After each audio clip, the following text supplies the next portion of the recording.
Hello, hello, hello. How are you? How's everybody doing? How are you doing? It's been a fantastic day for me. There was literally someone earlier who was talking about, like, oh, you must, because I was telling them that I wake up really late at night. Like, a really late, not late at night, late in the afternoon. And my sleep schedule has been shifting again, which has been very different. Sometimes that happens where I will start to wake up later and later and later in the day. So that's been happening to me recently, but I just go with it. I just flow with it, and that's just what it is. So yeah, let's see what's up with our astrology transits. I didn't realize the moon was almost out of Capricorn. Oh my goodness, we're almost in Aquarius with the moon. We're almost about to have a moon that is hello to you too. Hi. Hi. Yeah, so I am gonna we're gonna talk about just what's going on with the transits. If you're looking for a personal reading, those are on my website. But for now, let's sit and see what's up. So the moon is about to be conjunct with Pluto in Aquarius. That's going to be probably pretty interesting because the moon is our emotional body. And it's about that's true. Thank you, Spirit. The moon is our emotional body. So it's about our emotional intelligence. It's about how we're feeling and what we're going through, and our cycle magic also. So what is the cycles that you're in with your magic? What are also too, if you actively practice moon magic, there's going to be an activation of power when it comes to this. And this is literally, I think this is happening in the next couple of hours. Hold on. Let's look. Let's see. What about 6 hours? What if we go ahead 6 hours? Where are we at? No, that's a whole nother. So probably we have another 12 hours until the moon is conjunct with Pluto. About that. Not quite, but about that. So when the moon is conjunct with Pluto, we're going to have our centered in our power when it comes to our emotions. So what are your emotions really asking of you to sit in your power? What does your emotional power look like? There may be some redefinitions of power when it comes to your emotional power. That's going to be interesting. I did not realize that our moon was almost out of Capricorn. I've been resting and doing not a lot of internet work for the previous couple of days. So of course it makes sense that I wouldn't have looked at the transits until right now. Well, all right. Well, here we go. Pluto's really interesting. Speaking of Pluto, I am holding a workshop, lecture, teaching space. I'm not exactly sure what to call it, but it is going to be a live stream. So it's on, when is it? The 29th, May 29th. It's about Pluto and warding magic. Speaking of Pluto and warding magic, so exciting. So if you are looking for more information on that, thank you for the gift. There's more information on my website. I'm really, really excited about it. I had the first person sign up today. I just posted it yesterday. So I woke up to a little notification and I was like, oh my goodness, I'm so excited. So it'll be really good. It's warding is my specialty magic. So I'm really looking forward to that, teaching that and offering that to people, because I've been posting a lot about warding magic and there's so many people who are really interested in it, and it's been made very clear to me that it is, I know that it's in more of an advanced practice, but it's been made very clear to me recently that there's not a lot of people who have a great depth of understanding, and there's not a lot of books written on warding magic. There's not a lot of people who talk about warding magic, and Pluto is one of the warding spirits in our astrological placements. So we're talking about the both of them and how they go together and how you can look at it in your chart and what's the art of it and how do you dive into it and all the good stuff. We're talking about that. So if you're interested in that, if you have questions, feel free to DM me or ask in the chat too. But that's what's going on with that. But yeah, so we're about to have Moon's about to be conjunct Pluto in 12-ish hours. So cool, interesting. I'm excited for that one. I didn't realize that was happening because Pluto's about the death and the rebirth. So you could also be going through, that's true. You could also be going through in about 12 hours from now some type of emotional realization or emotional revelation that requires you to go through some kind of transformation, or you're harnessing more emotional power, but that requires that you go through transformation and let go of things and then ward more in and bring in more life for yourself. So Pluto's interesting in that regard. We also just had our Neptune and Mars, conjunction. And that was honestly, that's true. Thank you, Spirit.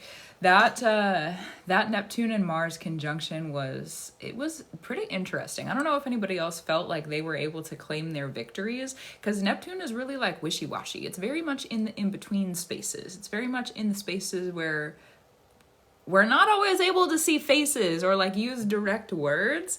And so having there be Mars with that is super, super curious and super interesting, because have been nonstop. It has been. The last 2 months have been nonstop. Okay, maybe we need to talk about that. Fox and Mama Crystals, thank you for that. Yes, it has been nonstop.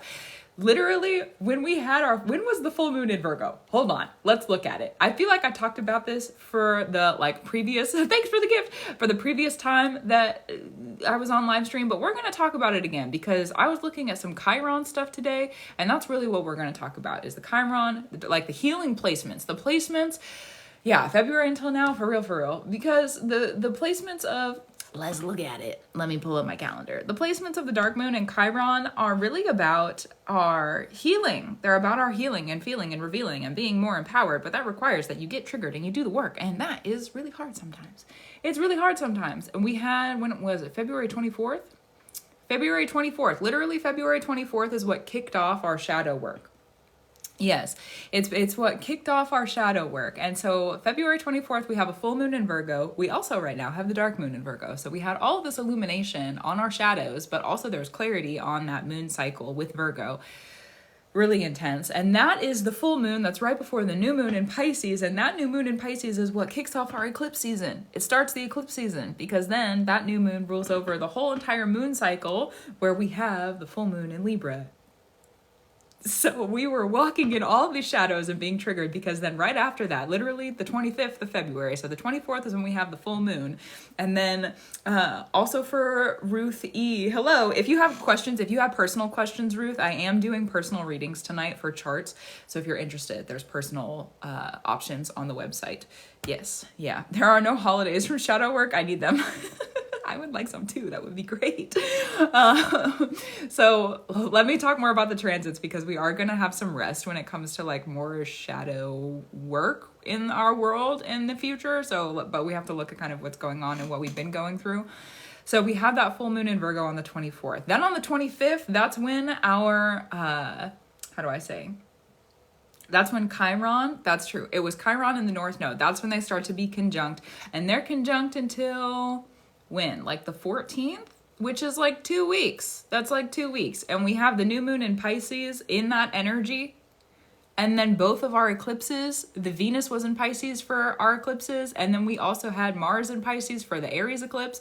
So both of our eclipses were in Pisces, which is ruled by, were in Pisces, which is ruled by like the transition and the in-between. We also have Saturn there right now. And we had the new moon at the beginning. So we have all of this really Piscean energy in the under influence of what we were going through.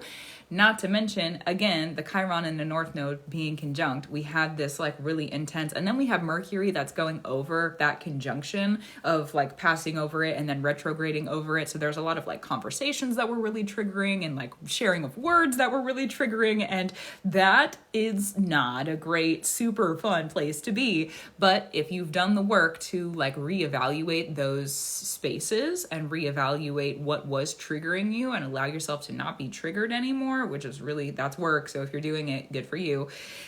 That's work. It's work. It's like therapizing, therapeutic shadow work is work. It's work.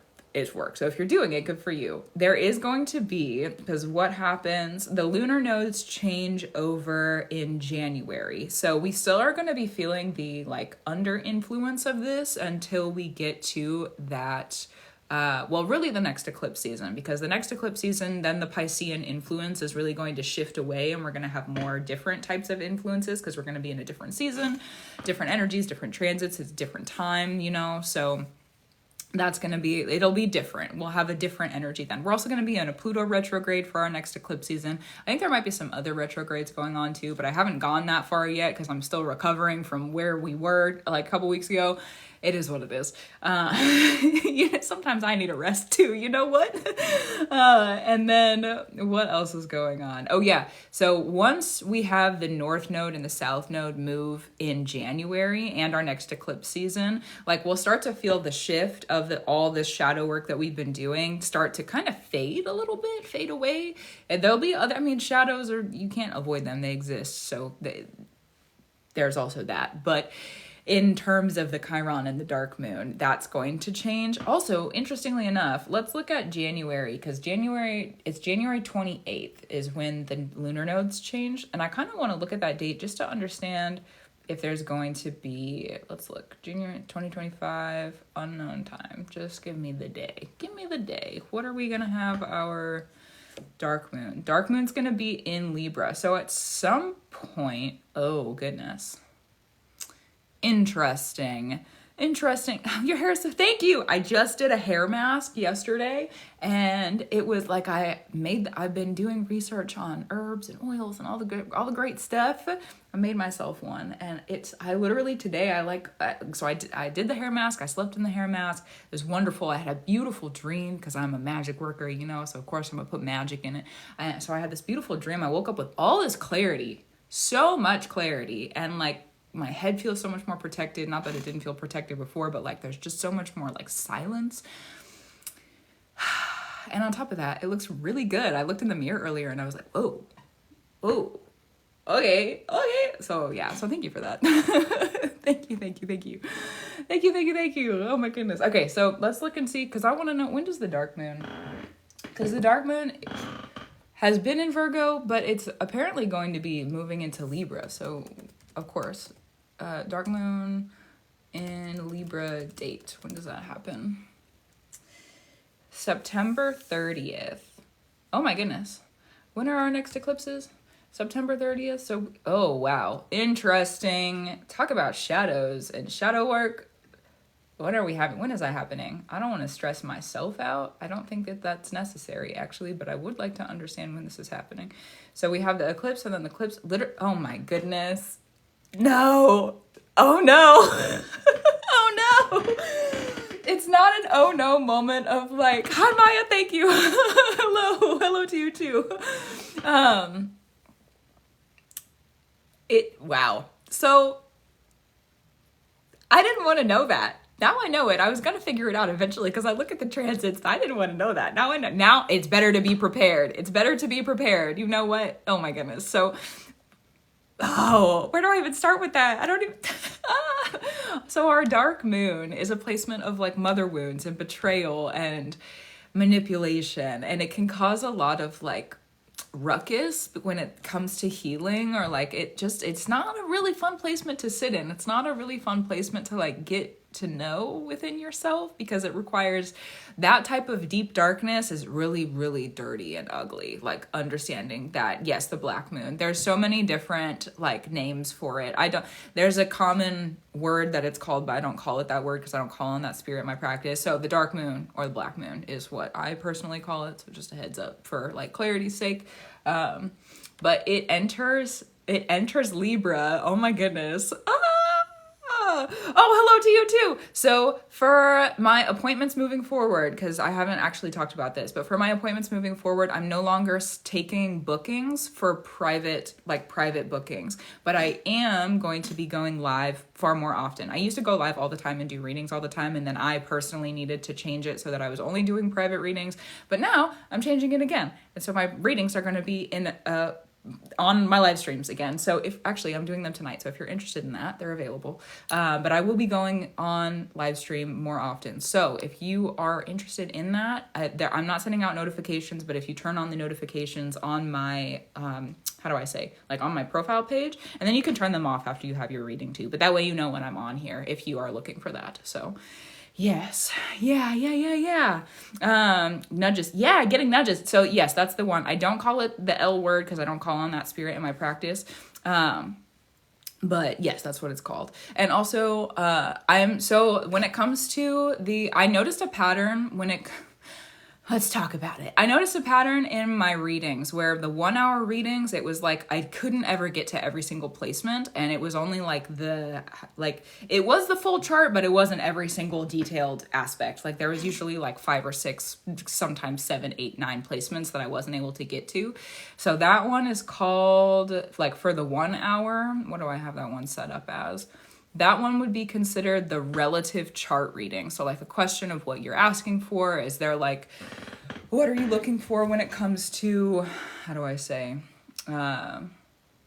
just like what's going on with the transits, if there's any advice that you need, if you want to learn about more of like your skills or anything that I see in the chart too. And then if you're looking for the 2 hour, because I noticed in the 2 hour, I was able to get to every single placement and be pretty in depth and like share practices. So that one's the full birth chart. And now they're the same price. But yeah, they've changed a little bit, just because they're not in a private space anymore. And that's just personally what I need, because I realize that my sleep schedule is, like, not to get too deep into it, but my sleep schedule is changing and rearranging. There's a bunch of transition going on, like, really behind the scenes, where, like, other people, granted, there's, like, my content and the things that I create that other people are able to, like, witness and view, and that's beautiful, but there's also a bunch of change happening, like, internally and also behind where that happens. And so I really need the space right now to not be on, like, a super strict schedule when it comes to, like, sitting with other people. And so I just need the shift to happen for myself. So thank you for the reverence of that, because it happened kind of unexpectedly. I haven't done live stream readings in a really long time. I didn't think I was ever going to do them again, but recently I've been like, that's exactly where I need to be right now. So here I am. Yes. So I will do the full birth chart on a live stream. They're in my website. So if you go through my profile page and then you click on the astrologyandmagic.com link, you can scroll down, or it's like the second or third thing on the homepage, or it's under services, and you can click on services and it'll have, like, more explanation, because then there's also, I added a couple of other options. So there's also a mini relative reading, and that's for, like, a brief explanation or question, or, like, if you're wanting to know kind of, like, what transit are you needing to focus on right now, or what is, like, there's so many different directions that could go in depending on what people are interested in.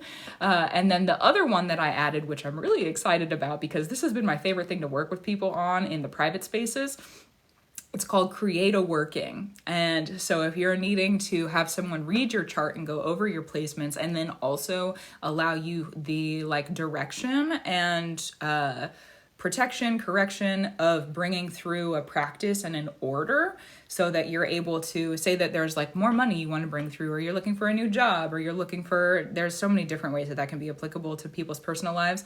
But that one is my favorite thing to do for people and practice for people, because it brings in a lot more of the, like, magic side of things. And then if there's any questions that you have for the chart itself, there's a place within the description where you can, like, type it out. So yeah, that's what it is. That's what it is. Also, Pua, hello to you. With all the lightning. Love it. I just hung that up today, actually. So good. 2-hour live reads. So it'll be, instead of having it be based on time frame, it's now based on just, like, the information. Because I noticed that sometimes, like, the time does not always equate to the information that is needed. And there's, like, how do I say?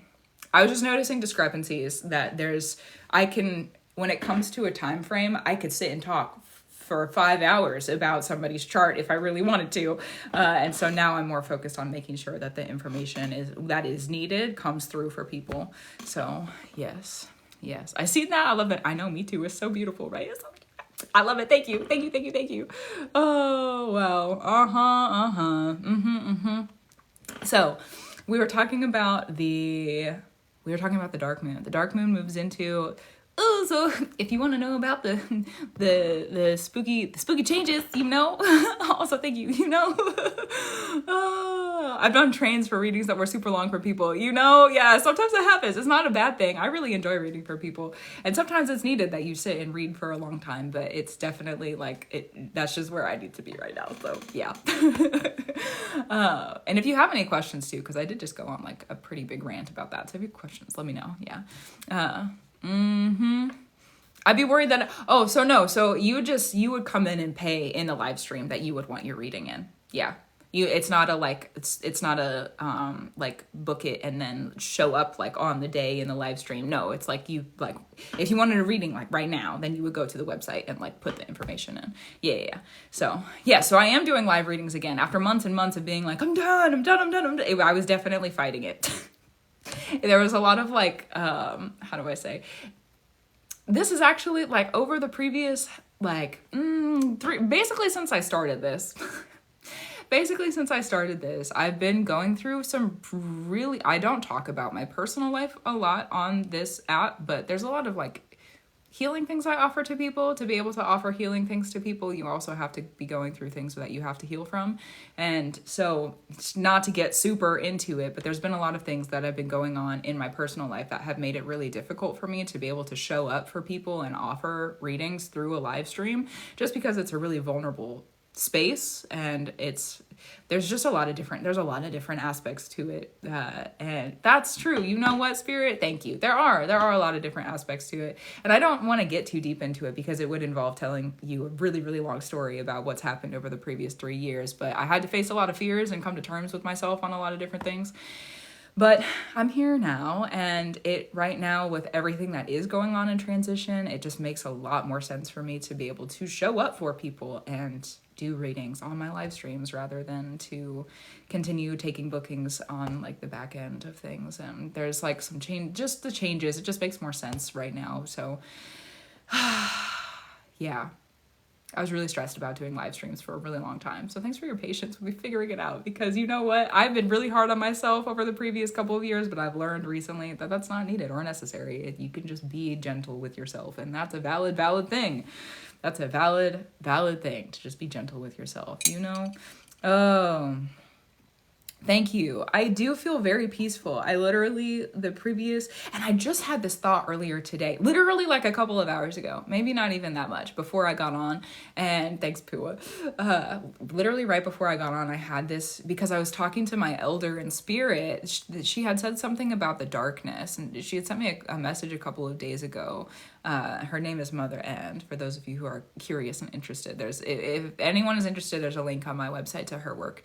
But I had sent her a message. She was checking in on me. I sent her a message, and then in her return, there's something about the darkness and how like moving out of the darkness and walking in more light. And I had this kind of clarity come through as I was returning a message to her about the fact that you can't just go from this really dark period into all of this light. You can't just go from this, like, again, I don't want to get too deep into it, but my life has been directly related to a lot of like death work and shadow work the previous couple of years. And so in that, you can't just go from this like dark period and time in your life into this bright light where there's all this joy and all this love and all this, like, it's really easy. Like, it doesn't just go from like this super dark place to this super bright place all of a sudden. It has to be gradual, because if it's not gradual, you would be blinded. And so for there to be safety, it's like if you're coming from the deep waters of the ocean, you have to like pressure check yourself so you don't die and pass out in the middle of it. You know what I mean? So you have to like transition kind of slowly so that you're not blinding yourself, and it's easier to grow through it. And I had that realization, like that clarity earlier, because I've been feeling more peaceful recently. I can tell there's more of that peace and more of that clarity and more of that to be here for me. And part of me has been kind of frustrated that it hasn't showed up yet, because I'm like, look at all the work that I've done. You know what? Like, but then I thought about it recently, not like before this moment of clarity earlier. I was like, well, let me sit in patience. It'll show up when it needs to. Like, I'll be where I need to be when I need to be there, and I'll receive what I need to receive when I need to receive it. It can just be that easy. And then today I was thinking about it, and I was like, if I was placed where I'm meant to be in this super, super bright, sunny place where apparently Spirit is taking me, because that's what I've been hearing and talking, like, receiving from my spirits and from my practice for a while. It's like if I was just automatically there without any like gradual shift and change, then I would be blinded. So thank you for protecting me. That's really what that is. You know? Will I be live on Friday? What time do you need me to be live on Friday? And I'll show up. Probably, if it works for me. You know, Spirit doesn't like to be rushed, and that's the truth. And the more that you rush Spirit, the more Spirit says, sit down. It's like the more you rush, the more Spirit says you need to relax and chill and hang out, and you need to learn not to rush. Oh my goodness. I miss being on here. You know what? It's true. So thank you. I'm grateful to have returned. Oh, it's there. When you do things gradually, you don't see it as well because it's not dramatic. Honestly, that's true. And I've been thinking about that recently also, because like every single day, it's like every couple of days. Thanks for joining the team. Oh, it's so good. Every single day, every single like couple of days, I have this reflection period where I'm like, so much has happened. Like literally so much has happened. Like I've learned so much in the previous 3 days, and I've received so much in the previous 3 days, or like however many days. Like I just have these like big moments of reflection every like day, 2 days, 3 days, something. And it's like, I'm taking everything day by day, but it's really in like, it's full, it's packed in there. It's packed in there. Feels pretty good, but it's also pretty intense, you know? It's also it's good. It's pretty intense and it's good. Yes. Oh, I didn't listen. I pulled a muscle. Oh no. I'm down now. Well, rest up. Rest up how you need to. Rest up how you need to. Oh my goodness. Yeah. Rest up how you need to. I feel like there was another one on here that I feel like I didn't. Maybe not. But yeah, that's what's been going on. That's just, yeah, that's the update. Other updates, I think I mentioned this earlier, but for people who are just like showing up and present, how long is my line now? I don't have one. So or I should say I don't have anyone who is waiting on a reading in this current moment. What confuses you? And let me help bring some clarity through. It's set up so that I could just talk about it and see if that answers your question also. So each one is like the different, so there's like the mini relative reading. That one is the $55. And then there's the relative chart reading. That's $111. Then there's the full birth chart reading. That one's $222. And then there's the creative working, and that's $333. And they kind of describe each one, like what comes through for those. But if you have questions about one or another, or like what the difference is, or like, let me know. Let me know. The other update too is that I'm bringing through a Pluto warding live stream I'm doing it on a private stream on YouTube, and that one's $44 a person. I'm really excited about it. It's on May 29th at, I believe it's 7 p.m. Eastern time, and it'll be 3 hours long. So the first 2 hours will be really focused on making sure that the information that needs to ground is grounded, Pluto magic, warding magic, and kind of like the astrological basis of that. And then also there's going to be time at the end for questions. There's also a place to put questions in the intake form. I think there's only like a couple pieces of information I ask for. And so one of those is like, if you have any questions about Pluto or warding magic specifically, you can fill that out and put that in. And that way, hopefully I'm able to either cover that in the talking part of it, or be able to create space afterwards and like address those questions. So yes, I gotta go. Happy to see you here. Yeah. Oh, how did I become so knowledgeable on astrology? That's a long answer for a simple question, but lots of studying and lots of like, oh, what's up, Lazy Titan? Yeah, lots of studying and lots of sacrifice, lots of learning. I've literally spent how many years? 9 years? I've been reflecting on that recently. It's literally been 9 years since I started the journey of, I wonder what else exists in the world. Crazy, what a crazy journey it has been. So yeah, I think that was all I needed to be here for. See ya. Oh yeah. Questions are, Gemini rising supposed to be crying now? I feel like if you're crying, let it be removed, let it be released, let yourself feel through it and cry through it. Even no matter the rising sign, you know what? If you need to cry about it, cry about it. That's how I feel. That's how I feel about crying. If you need to cry about it, cry about it. Oh, I do want to go back to this dark moon placement. I feel like we've talked about so many different things between then and yeah. But I do want to talk about this dark moon placement because we have the dark moon. I didn't realize this. The dark moon is what is about manipulation, betrayal. But it's also about feminine power and like mother power. Okay, beautiful. It's a some people would call it a morally questionable placement, but it's a beautiful, beautiful, I think, placement if you do the work. It can also lend to betrayal. So knowing it is, I think, important in a chart because then you can make sure that other people are not like using you, So that definitely is it just where I'm at with that. So just a heads up. But the dark moon, we had the reason, because we were talking about shadow work earlier, and part of the reason that the shadow work recently has been so dense and intense is because of the dark moon placement and the full moon in Virgo. They happened together in February, and then Chiron and the North Node have been together. Well, we have for when is it? Our next, when, it moves in the 30th.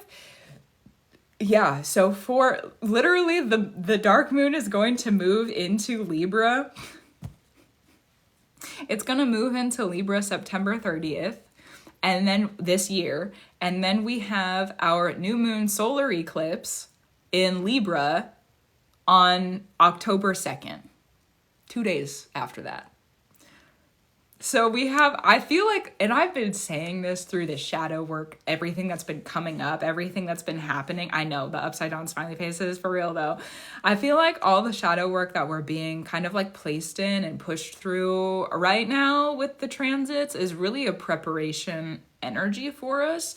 Because if we're meant, especially with the Pisces energy, like not getting tricked out of what you want and allowing yourself to actually go after what you want and make the sacrifices for what you want and feeling worthy of what you want and allowing yourself to receive what you're asking for, it's a lot like if you haven't done that before, sometimes there might be shadows that come up that you have to handle and deal with and feel through and study and then remove so that you don't have it in that placement anymore and you're able to actually make room and receive what you're asking for. So I feel like it's very preparatory, like it's a preparation. And then when the dark moon moves into Libra, we're going to be focused on that like power and empowerment of feminine and mother also through our South Node eclipse, which is honestly gonna be crazy. That's gonna be crazy. This is not a time to be lazy with your shadow work. Thank you, Spirit, for making sure I'm on my P's and Q's. This is not a time to be lazy with your shadow work, because if you are actually, the thing about the dark moon, let's talk about it. If you're really doing the work and you're really actually sitting with it, then it's not a horrible placement. It's not a bad placement. It's not something that is traumatic anymore, even if it was at one point. If you don't though, then sometimes it can cause issues. So just having the awareness of it and like studying it for yourself, and not to scare anybody, that's not the purpose of this, but for me personally, some of the worst betrayals in my life have come from that placement. So there's like, it really does, when it hits you, it really digs deep into it. It's not a fun placement to sit with. But yeah, it is what it is. So we have that moving into, and let's see, dark moon in Libra would be really about like when people, ooh, that's interesting. If you notice anyone influencing your process of Venus, because that's going to be interesting. That's going to be a really interesting transit that we're experiencing, because the dark moon is very feminine. It's very mother. It's very womb. It's very women energy based. So if you are doing the work to like review what's happened to you when it comes to different spaces of betrayal of mother womb women, there's a lot of different ways that is applicable. For most of us, the origin of it is the mother wound, but it also sometimes it does reflect with other like relationships with feminine people, women, and womb bodies. So which can sometimes be together and sometimes they are separate. It really depends on like who you are as a person. So that those types of relationships can sometimes lend to those betrayals if you haven't like studied the placement or done the work there. So with the dark moon in Libra is about justice, and it's also about Venus. And the process of Venus, we talk about Venus as like this feminine power of receiving, but to be able to receive, you have to be able to give. And there's vulnerability in both spaces to be able to give and to be able to receive. It's a process and a balance in both. And so that process and the balance in both, where we have this, thank you, Spirit, where we have this giving and receiving, if anyone has done you injustice when it comes to that, if you're doing the empowerment work, then that dark moon going through with our South Node Libra eclipse on October 2nd, you're probably going to be receiving a lot of really big justice because you're doing the shadow work. Now, if you're someone who is in a place where there could be manipulation around you, pay attention to if people are indirectly, especially again, the women, womb body, mother, feminine energy, if there are those types of people around you who are indirectly influencing your process of giving and receiving. What is leaving so you can receive? What is being given so you can receive? If there are again, women, womb, body, feminine energy, it could be also a masculine person or a man who has feminine energy there within that type of space. Depends on how it represents or is like represented. It could be anybody, but for the most part, it's usually women, womb bodies, mothers, feminine energy. So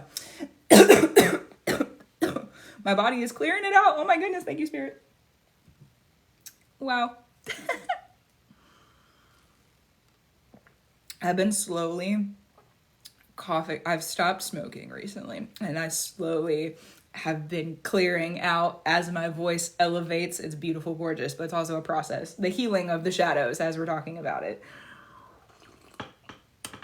So with where was I going? Oh, yeah. If anybody has been like indirectly influencing that process, it's definitely going to be highlighted. And that October 2nd new moon, the new moon is it's dark. We're in the darkness. And the dark moon is the darkness. So they're lined up. They're going to be probably conjunct together. Let's look at the date. Maybe not. They might be conjunct. Because if that, that's true. That's true. Wow. Also, thank you for the congratulations. Thank you for the validation. Love you for it. Thank you. Thank you. Thank you. Thank you. Thank you. Let's edit this. Edit this. We have October 2nd. October 2nd. I have the feeling that they are going to be conjunct. Oh, no. Different year. My bad. Different year. This one. 2024. We need this year, not next year. We need this year, not next year. Also, let me check and see. Has anybody come through? No, okay. Not yet. What do we have? Yeah, that eclipse is going to be crazy wild. Whoa. That eclipse is going to be crazy wild. We have Mercury, the dark moon, the sun, the moon, and south node are all going to be within 5 degrees of each other. Yep. Yeah. Yep, that's true. That's going to be a really intense eclipse. Mercury and the dark moon in Libra for that eclipse. That's crazy. All right, well, oh my goodness. Let's go back to the chart, actually. Let me look at that. Let me not roll my eyes either. It's for a purpose. If you're actually really doing the empowerment work, there's probably going to be a lot of really great things that you receive because you're like working through lucky number 5, The winds of change come through with 5. That's what it is in a numerology and numerological aspect. When it comes to that Libra, especially the South Node in Libra, we're really focusing on justice. So it's like, what if there has been injustices and you're holding on to something from that injustice? How are you able to receive justice for yourself if you're still holding on to the injustice? That doesn't make any sense. And so part of our receiving justice in the period of the South Node being in Libra is removing what has been so that, thank you, Spirit, that's true. Removing what has been so that we're able to actually receive the justice. Beautiful, gorgeous, love that. And in the process of the,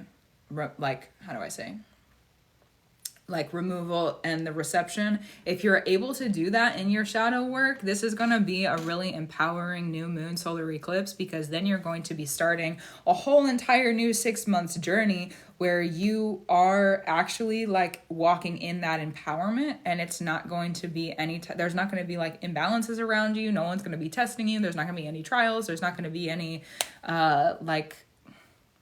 smiles that are there to trick you. No tricksters. There's not going to be tricksters around you if you're really like sitting in it, doing what you need to do energy in that shadow work. And if not, then there's going to be a highlight on people possibly like manipulating your process of justice. I don't know exactly how there's so many different ways that could be present in people's lives.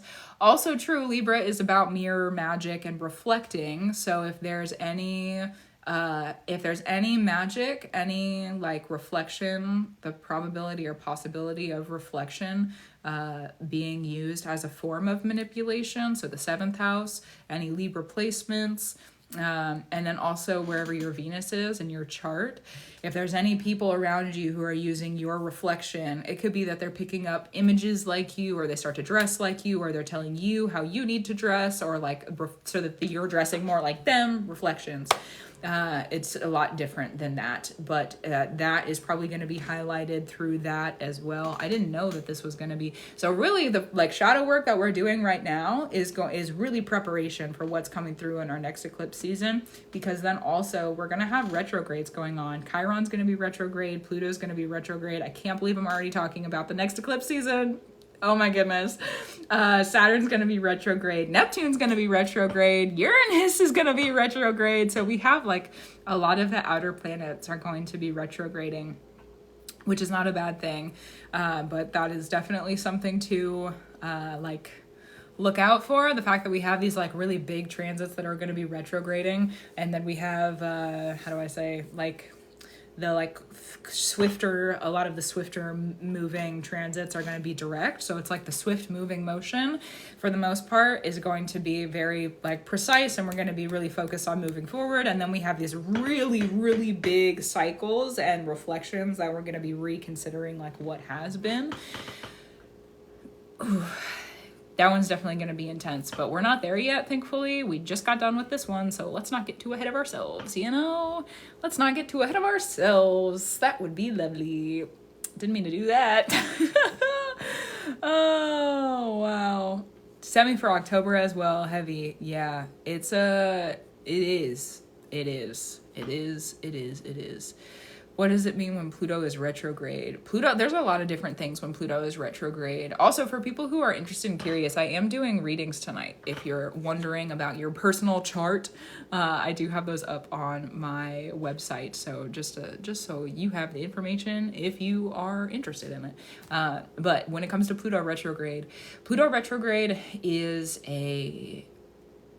it's an interesting one. There's a lot of different things that can happen in Pluto retrograde. The first is that you start to receive the new life. Like if you've been doing a lot of transformation work, it's actually could be a time where like the new life and the new could like is grounding, you know?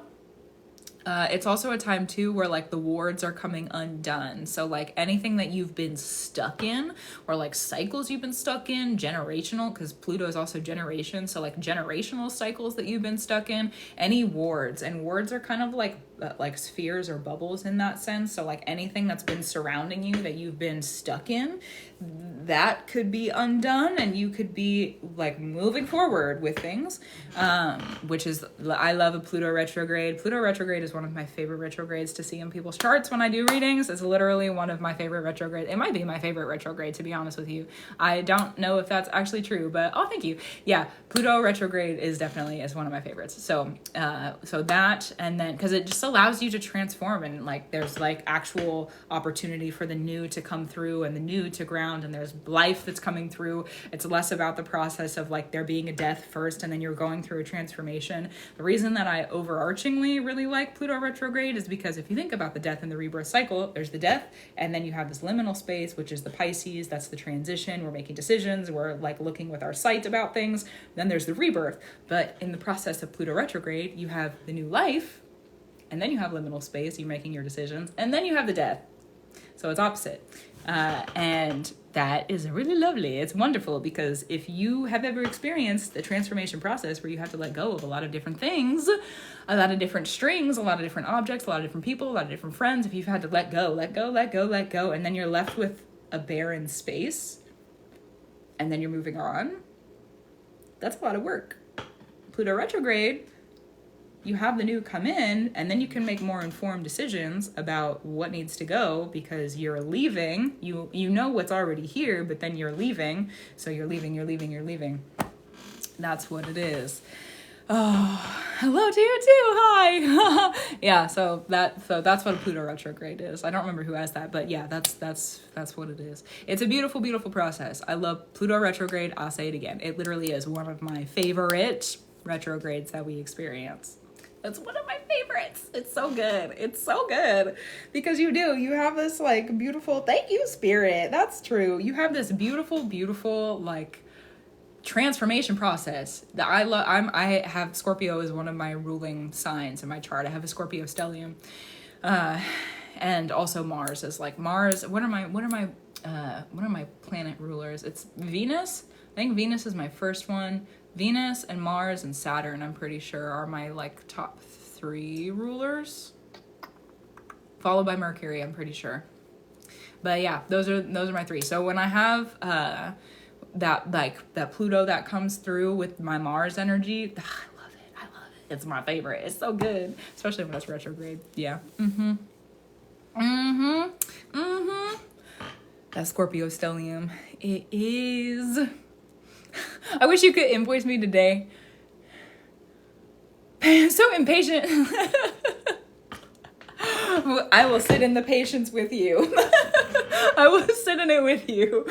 Oh my goodness.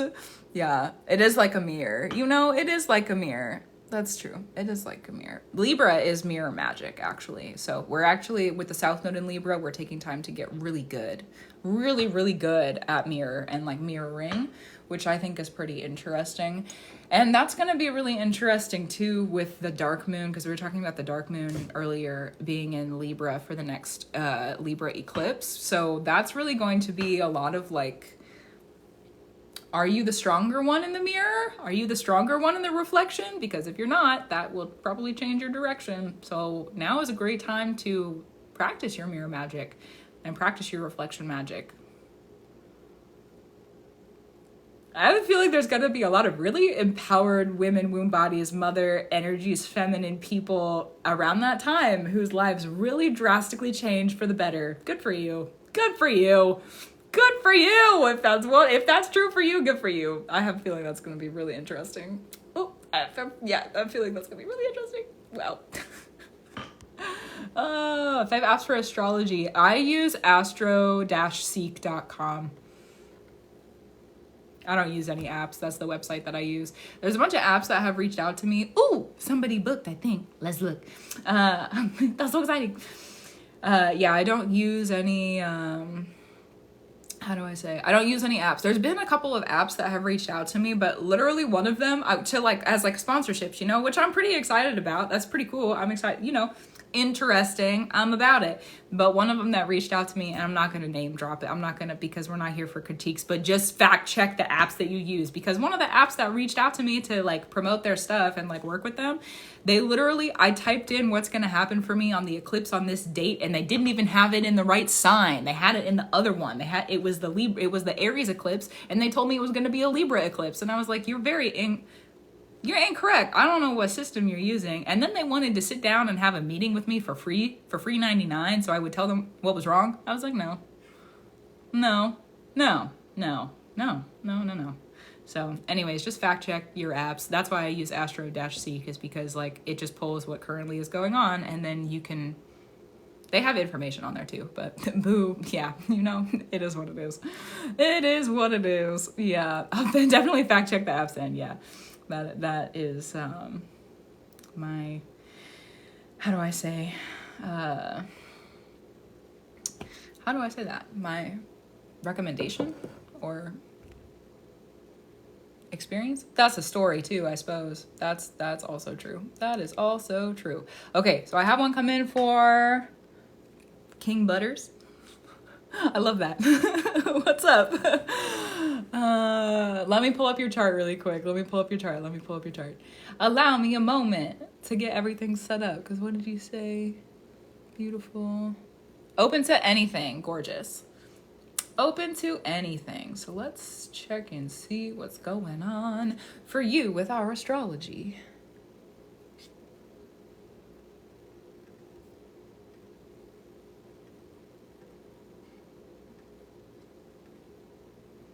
You're my first live stream reading in like several months. Thank you for the support. It's so exciting. So exciting. More than exciting. I'm very grateful. Thank you. Thank you. Thank you. Thank you.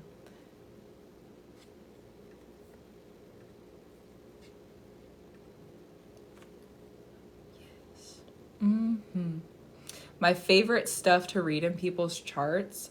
I think there's like several different things I've come across through the years. I've only been reading people's Interesting. All right. Well, let me notice my own words then. I've only been reading people's astrology charts. So I haven't even been doing it for a year. I used to do more spirit-based work. Well, this is still spirit-based for me, but that's really interesting. Regardless of that, I'm shocked at myself, you know? Booking that reading with you for beautiful. Oh, thank you. Definitely one of the more interesting things that I find in people's charts is reflections. One of my favorite things. Let me finish putting in this information though, before I just...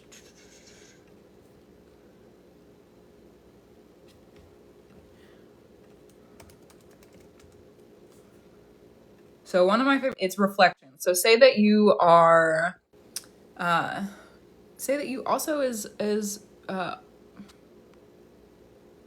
how much for a reading? There's more information on the website. So there's a couple different options. There's a $55 option, $111, $222, and a $333. It really depends on what you're looking for and how much you want to receive from me. But there's more descriptions on the website about like what each reading receives in return. So yeah, that is that. That is that. And if you have questions, let me know. I'll do my best to answer them. You know, yeah. Oh, that's wild. So good. Congratulations. I know stopping like addictive tendencies has been something highlighted for me also. So understood. Understood. Let me double check the information just to make sure that it is correct. Beautiful. Someone else just sent through too. Gorgeous. Thank you. And then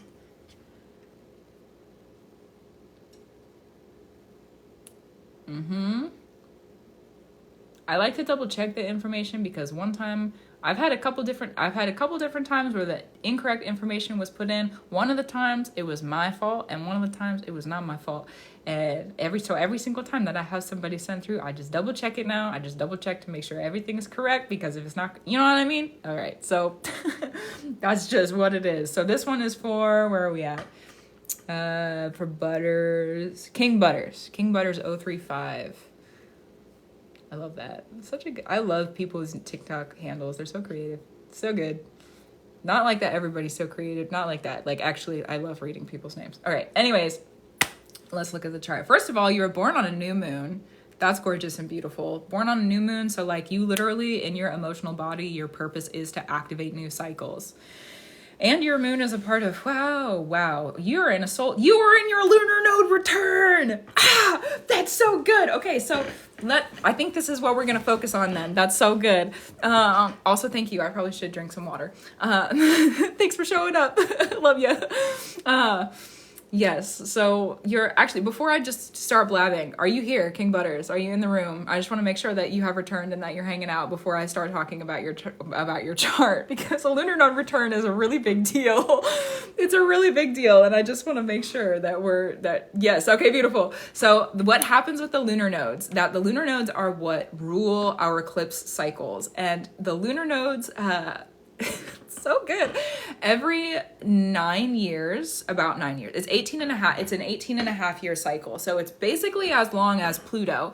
And for people who are going through their lunar node returns right now, that means that your lunar node return is set up to be in basically conjunction with the Pluto transit happening in Aquarius. So that means that your eclipses for the next 18 and a half years are going to also be in relativity, because lunar nodes and moon magic is about cycles. So you, since you have your lunar node return happening right now, are able to combine your moon magic and your cycle magic with your Pluto magic. Gorgeous. And Pluto magic is really about the death and the rebirth. It's about power. It's moving through Aquarius. So I have a whole podcast on this, and there's other information if you wanted a deeper dive about Pluto and Aquarius on other websites or other platforms. How would you say that? Anyways, there's more information in other spaces where I offer content. But generally speaking, and your Aquarius, whoa, this is going to be really interesting for you, because Aquarius, overarching, Aquarius is the water bearer. Let me not get ahead of myself. I got excited. Aquarius is the water bearer, which means that it's the life bringer. So that means that when you're bringing life, what is your power in that? how are you defining your power and how you are bringing life? So and it's also ruled by Saturn. So that means it has to do with the systems. This is going to be the era, if you've ever talked to, or the generation of people who are being born right now too. If you've ever heard people say that they're going to go be a doctor, or they're going to be a cop, or they're going to be a teacher so that they can change the system from the inside, that's Pluto in Aquarius. So we're about to see that with a lot of different people, especially with technology, because Aquarius is very technological based. It's about the life of the system, which literally, like, we have running electricity going through our computers, which is, there's life running through, you know, that's a very dramatic pause, but that it is. So having your Aquarius in your rising sign, the rising sign is what ushers things in. So for you, over this, let's talk about the reflection of your lunar nodes and the Pluto. So Pluto is going to be going over this process of ushering in. For you, focus on what's leaving so that you're able to receive, because a lot of your Aquarius is in your 12th house, which has to do with sacrifices and transitions. So going through sacrifices and transitions, it's already been in your 12th house in the Placidus system for probably, what would that be? 5 to 8 years, about, I don't know the exact dates, but it looks like that with the degrees and Capricorn. So you've been in this energy for a while, but it's been more about the systems and how are you transitioning through systems, and how is the collective systems, like it could be political systems, government systems, taxes, it could be your work, your job. It could also be systems like going and having your car maintenance. It could also be generational systems in the sense of like your actual ancestral systems, and like how you have power in those systems and maybe how you don't have power in those systems, and what if you had to sacrifice for the power that you have. Pluto moving through the 12th house is a really, really like intense happening. Pluto moving through any house is really intense, but Pluto moving through the 12th house is really intense, because if you're looking at this is a really interesting reflection for you, because the 12th house is the Pisces. It's modernly ruled by Pisces, which is our liminal space. It's the in-between. It's where we have sight. We're making decisions on transitions of where we've been and where we're going. Scorpio rules over the death and the rebirth process. Pluto rules over the death and the rebirth process. So you having having Pluto move through your 12th house, you're having the death and the rebirth happening in the liminal space. Really intense. So it's like you're doubling down on the amount of processing of transformation that's going on when Pluto moves through the 12th house. It's not a bad thing, because when this is through, when this is done, that means that, well, and in the process of it too, there's like the accumulation of power through transitions. So for the next 20-ish years, because it'll move into the first house at 20 degrees. So that'll be probably like 15 years from now. It'll be about 15 years from now, relatively speaking. And then it'll move into more based on you and what you're doing, but it'll move right over that rising sign too. So this is really about like the ushering in, and the ushering in of like, it can be anything. The rising sign, a lot of the times we look at, do you see that? A lot of the times we talk about, hold on, let me plug it back in. 'Cause what?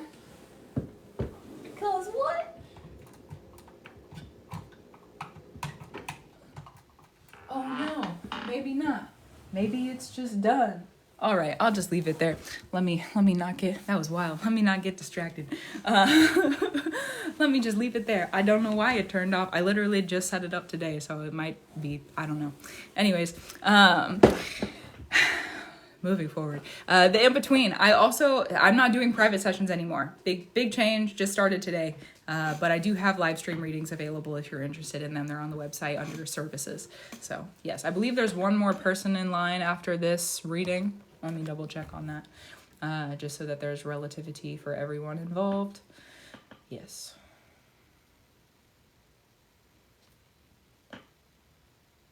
Yes, so there's one more.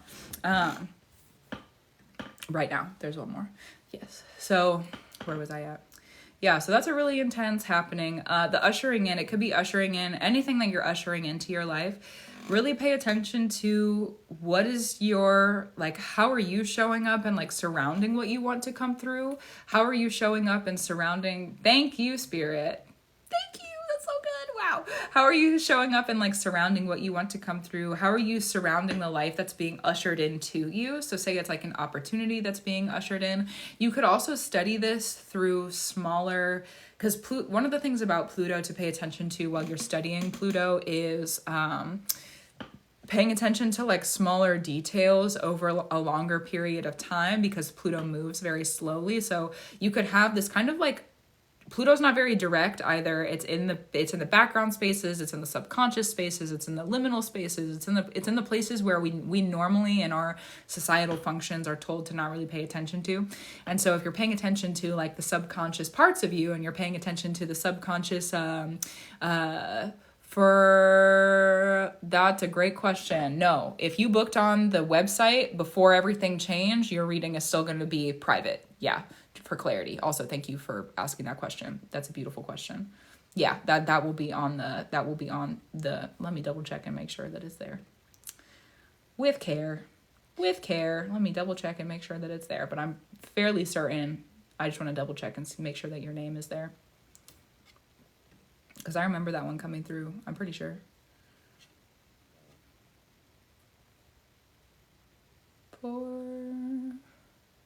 Yes, you're welcome. But yeah, if you got your like confirmation and everything was good, then yeah, definitely we will be there. We will be there together. It will not be on a live stream. It will definitely still be on a private space. So yes, yes. All right. So let me return. Thank you for the patience in that, because I felt like that was an important question. When it comes to this, focusing on, that's true. Okay, so this is the transitions. Pluto, when it comes to focusing on the study of Pluto, that's what I was talking about. It's going to be more in like the quiet spaces, and it'll be like the revelations and realizations you have about your power, and they don't happen very often. For me, they happen it's like once a day, once every like couple of days, once every like day or two. Also, you're good, no worries. Yeah, it happens like fairly in the indirectness, because Pluto does take a very long time to like transit through. And so when you're in that like really like the depth of intense energy, and you're paying attention to the more of that subconscious space, then you're able to really like, thank you, Spirit. Yes, thank you. So true.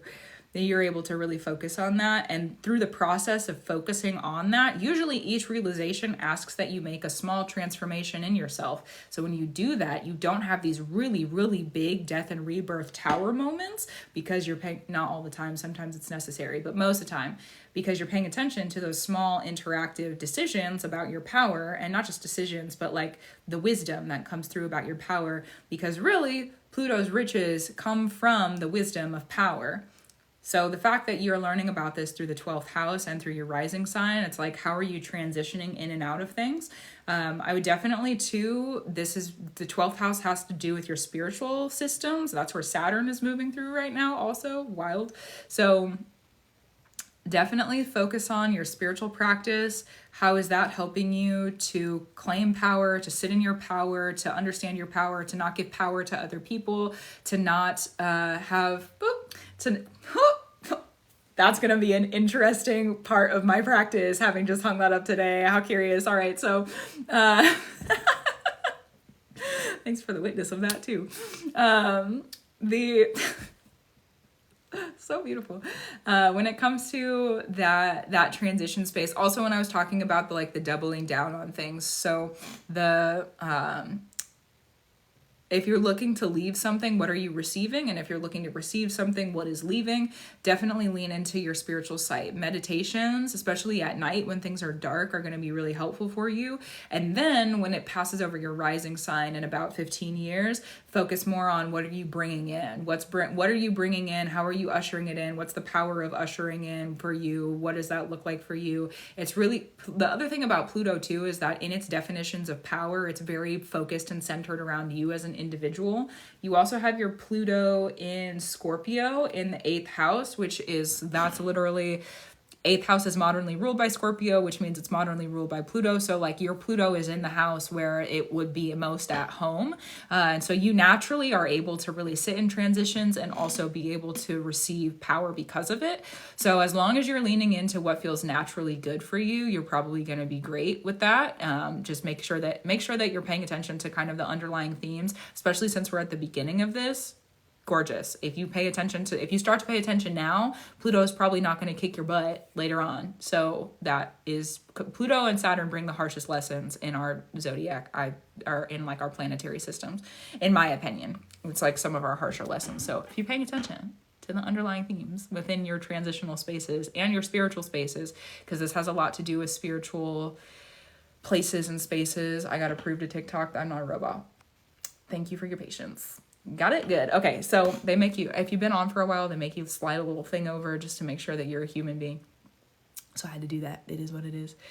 Always paying attention. Beautiful. Beautiful, beautiful. Is there anything else that needs to come through for that? Also, since you have your Pluto in your 8th house, you're going through your lunar node return right now, and Pluto is moving through your 12th house, this is actually going to be, a reflection, direction, no further inspection.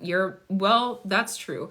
Your Pluto moving through your 12th house is naturally going to reflect upon the Pluto. Like anytime Pluto is moving through something or any other transit, it's naturally going to be directed to like where your specific placement is in your chart.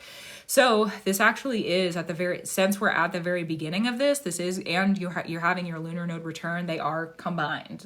It's not just like, for most people, they just have the general like reflection of it, but you actually have a combination going on, which is really interesting. It's not just a reflection, it is a combination. So this is going to, how you're working through this cycle of the South Node being in Libra, this is going to be a really interesting start for you. So more about the lunar node returns again. So we talked about Pluto, let's talk about lunar node returns. 18 and a half years. Every 18 and a half years, something comes to be done. That's it. It's over. It's an 18 and a half year cycle. It's usually a really, really, really big cycle. Obviously, 18 and a half years is a long time. What I mean by that is that in the middle of it, you're normally not able to identify what is the cycle and what's going on. And you're normally only able to identify it in your lunar node oppositions, which is it's like in between the 18 and a half, so like every 9 years about, and then during the lunar node returns. A lot of people, these are really big turning moments in their life. If you think about when you're 18, they are making really big decisions about your life, going to college, not going to college, what kind of job are you getting, what kind of friends are you hanging out with. It's a really big turning point in your life. Then you get to like your mid-20s, and that's like the quarter life crisis that people have, where they're having like identity crises because they're going through their lunar node oppositions. Also a Saturn return probably for most people around that age and stage. So you're ending something right now. You're going through the process of 18 and a half years or coming to a close.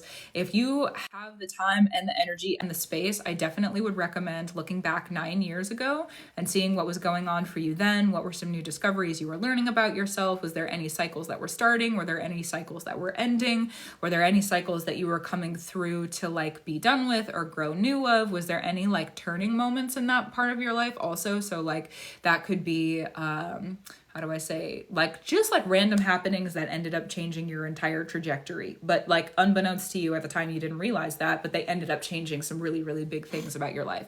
I personally will call that fate, and like having fated occurrences happen about 9 years ago. And then if you want to take it back again, from now, 18 years, so another 9 years from that 9-year reflection, if you take it back 18 and a half years, and you're looking at what was coming to an end then, what was happening with an end in your life then, and then since then, for those 18 and a half years, have there been any, some fated occurrences? Beautiful, gorgeous. Love that for you. I've been thinking a lot about fate recently, so it's interesting it would come up right now. I love you, fate. Thank you, fate.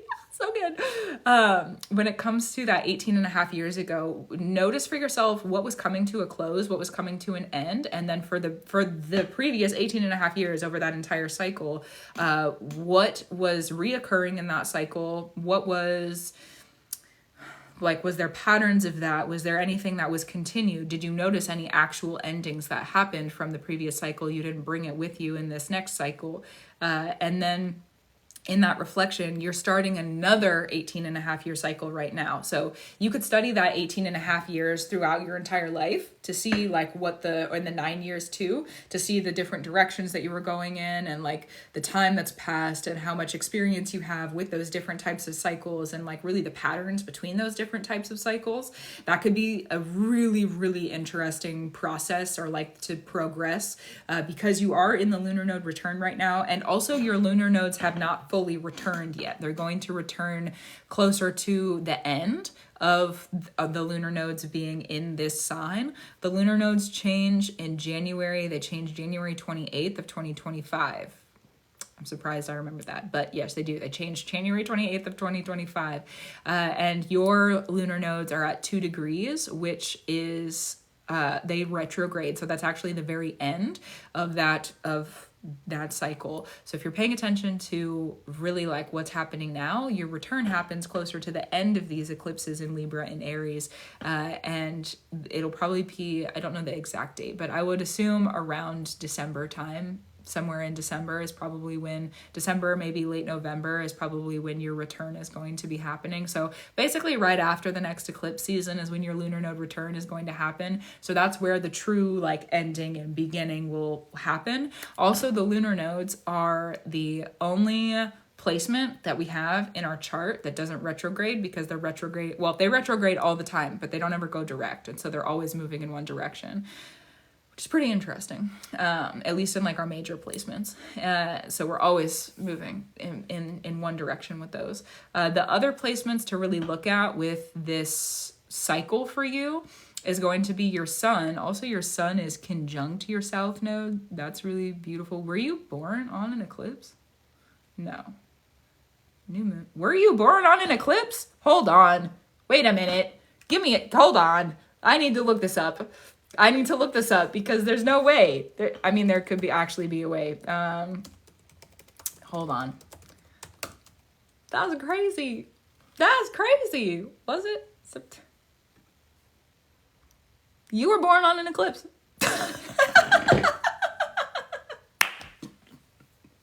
Congrats. I don't know if you knew that or not, but now you know. You were born on an eclipse. That's crazy. Oh, what? You know the amount of crazy, I did a reading like this recently for someone where they were also born on an eclipse, I'm pretty sure. Or no, they were born in that cycle though. What? That's crazy. People who are born on eclipses always go on to do great, grand, gorgeous things in our world. Well, maybe not always gorgeous, but powerful things. There's a lot of presidents that have been born on eclipses. There's a lot of just important people who have made really big changes in our world who have been born on eclipses. So actually studying this, that's really crazy. That's wow. Rock on. That's great. Wow. Yeah, I was like, wait a minute, the sun is this looks like it would have been an eclipse. That is crazy. Wow. I need to take a minute for that. Let that sink in. Interesting. You also have a bunch of placements happening in Libra too. So you have your sun conjunct your south node, which means that being who you are, being true to who you are and like shining as you are is something that's really natural to you because the south node is easy to, to be in. It's not just easy. It's like our skills that we're born with, the skills we already have, like leaning into that and being really easy and like easy going with that. You also have your Venus here, your moon here, and your Mercury here. So this is your process. Actually, your Venus would then be like lined up because Libra is ruled by Venus. Your Venus is ruled by Libra. So you have they're happy together there. They're happy together there. And then you also have your moon here. So that means that your emotions are being balanced by that Venus Libra energy. Also, you're someone who probably calls for emotional justice. And then your Mercury being the words that you give, noticing how your words are weaving, like what's leaving and how you're receiving. It's also in the 8th house. So these are really powerful placements when it comes to the process of giving and receiving. This is honestly, if you wanted to start your studies of mirror magic, if you haven't already done that, or lean into that process of mirror magic and how you can actually bring exchanges into your life through mirror magic. Like if you wanted to bring in a new practice with Saturn and Pisces, that's true. Or you wanted to enhance a practice that you're already practicing, or that is already like present for you. Studying mirror magic, how you reflect to yourself within the mirror, how do you reflect with others, especially your intimate partner or friends that are really, really close with you. Having that's true. Thank you, Spirit. Understanding your power within that and how you bring through exchange, because the Pluto connection. So here's the Pluto connection.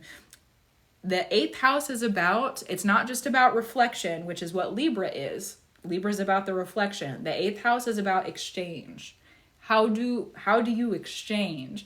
So studying how reflection brings you exchange and what your power is in that is actually going to help to protect you while Pluto is moving through Aquarius. And if you can relate the two, so your power of transition, understanding your like natural power of Pluto and Venus and what this cycle means for you, and really grounding in that is going to really elevate, and you're going to be able to delegate that power of here to that Pluto moving through Aquarius in your 12th house. Because the 12th house, Pluto, the 8th house is about the death and the rebirth process, and then there's the exchange that happens. But Pisces is about the in-between, where the decisions are being made. That's the 12th house, and that's where Pluto is moving through for you right now. So you're having this, like, you naturally have power, and again, your Pluto is in Scorpio, and it's in the 8th house, so it's like happy there. It's happy in Scorpio, and it's happy in the 8th house. It's naturally lined up. With Pluto moving through the 12th house for you, you're also learning about, you're not just having the power of exchange and what that looks like for you from reflection also, but you're also learning about the power of the decision making that happens in the exchange. And like that is really intense. That's really intense. I definitely, with what's going on, take your time to study different interactions you've had of reflection and exchange and what that looks like for you, and what the power, defining your power in that, not just defining your power in that, but like, where do you draw your power from? What does your power look like? How are you sitting in your power? How are you giving your power away to other people? Are you giving your power away to other people? Are there other people who have tricked you into giving you their power? Because that also has to do with the 12th house and Pluto.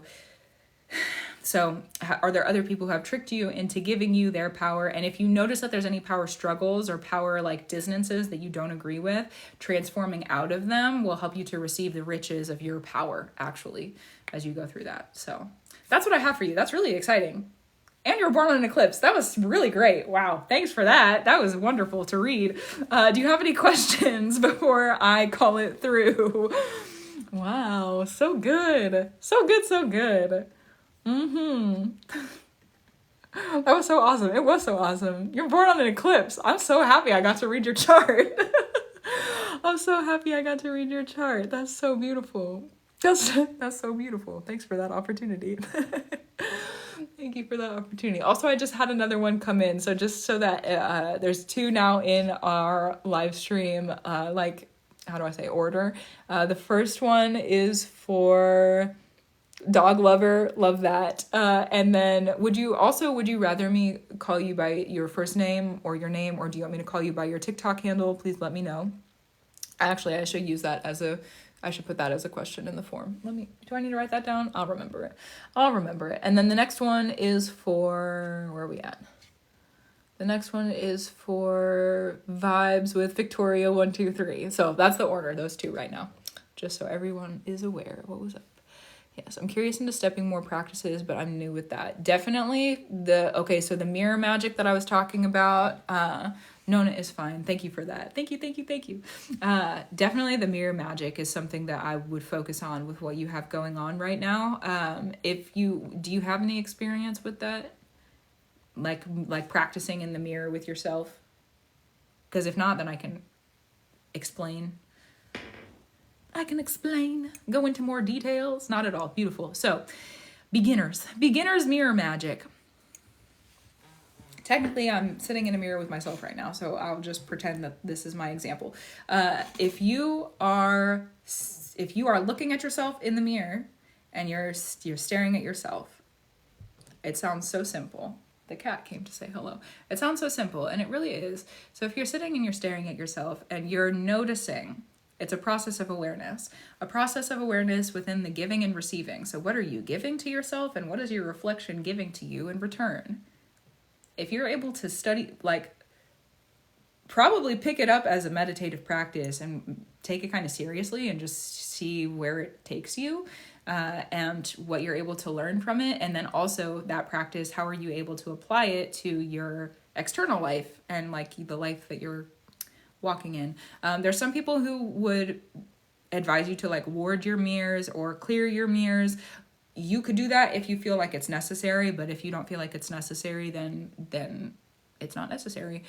Also, warding magic is like more of an advanced practice. And then also if you clear your mirror, like if you want to just clear it so that you had like a new mirror for yourself to practice this in, you could literally just use like a glass cleaner or water. And water would probably leave streaks, but just using like a cleaner in and of itself, that's magic. Just make sure that you like remember that you have used it for a more magical practice.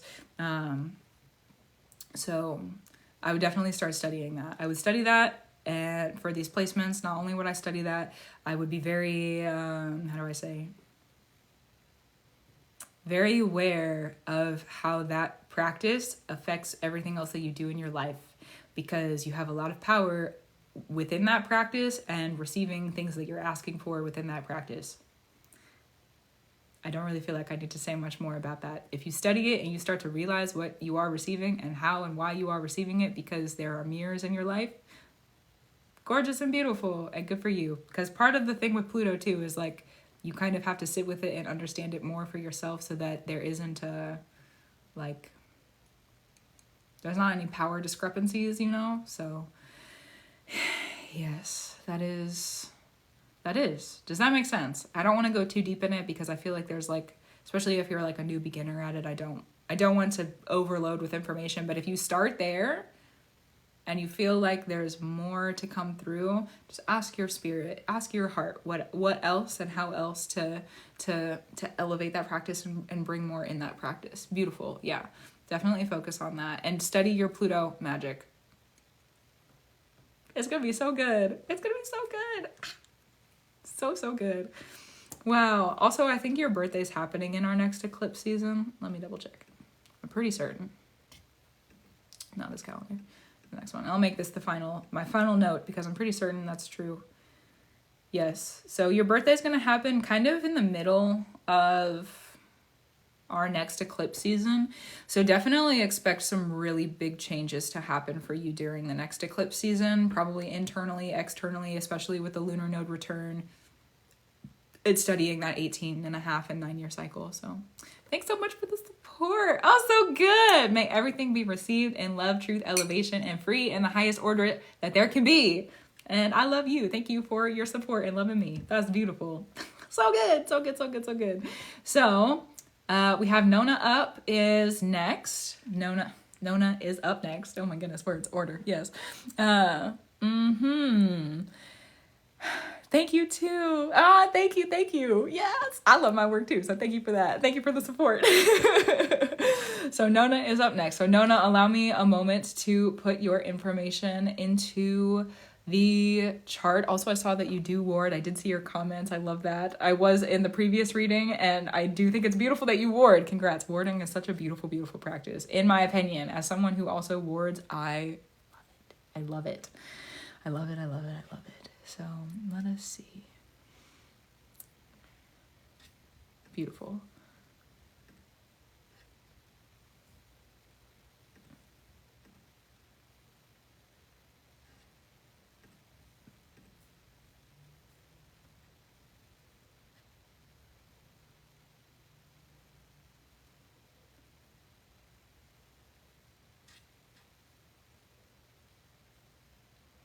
I have a clarifying question for you about the time of birth that you put in. And I just want to make sure that I'm reading it correctly. Is it okay if I say that time on here with you? Oh no, and no worries, no worries. There's no worries and no hurries.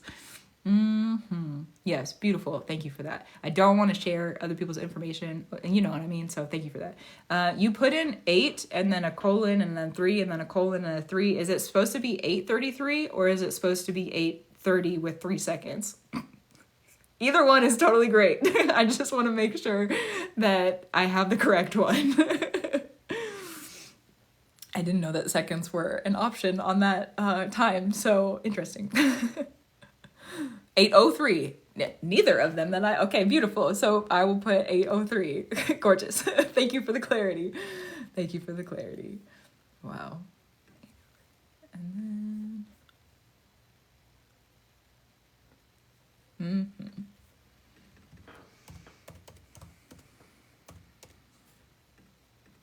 Beautiful. And then let me double check just to ensure I have everything.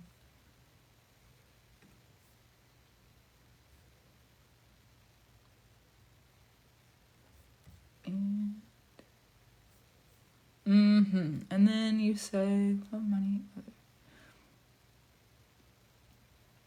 What do I see? All right, let's talk about it. What do I see? Love money other. Let's talk about it.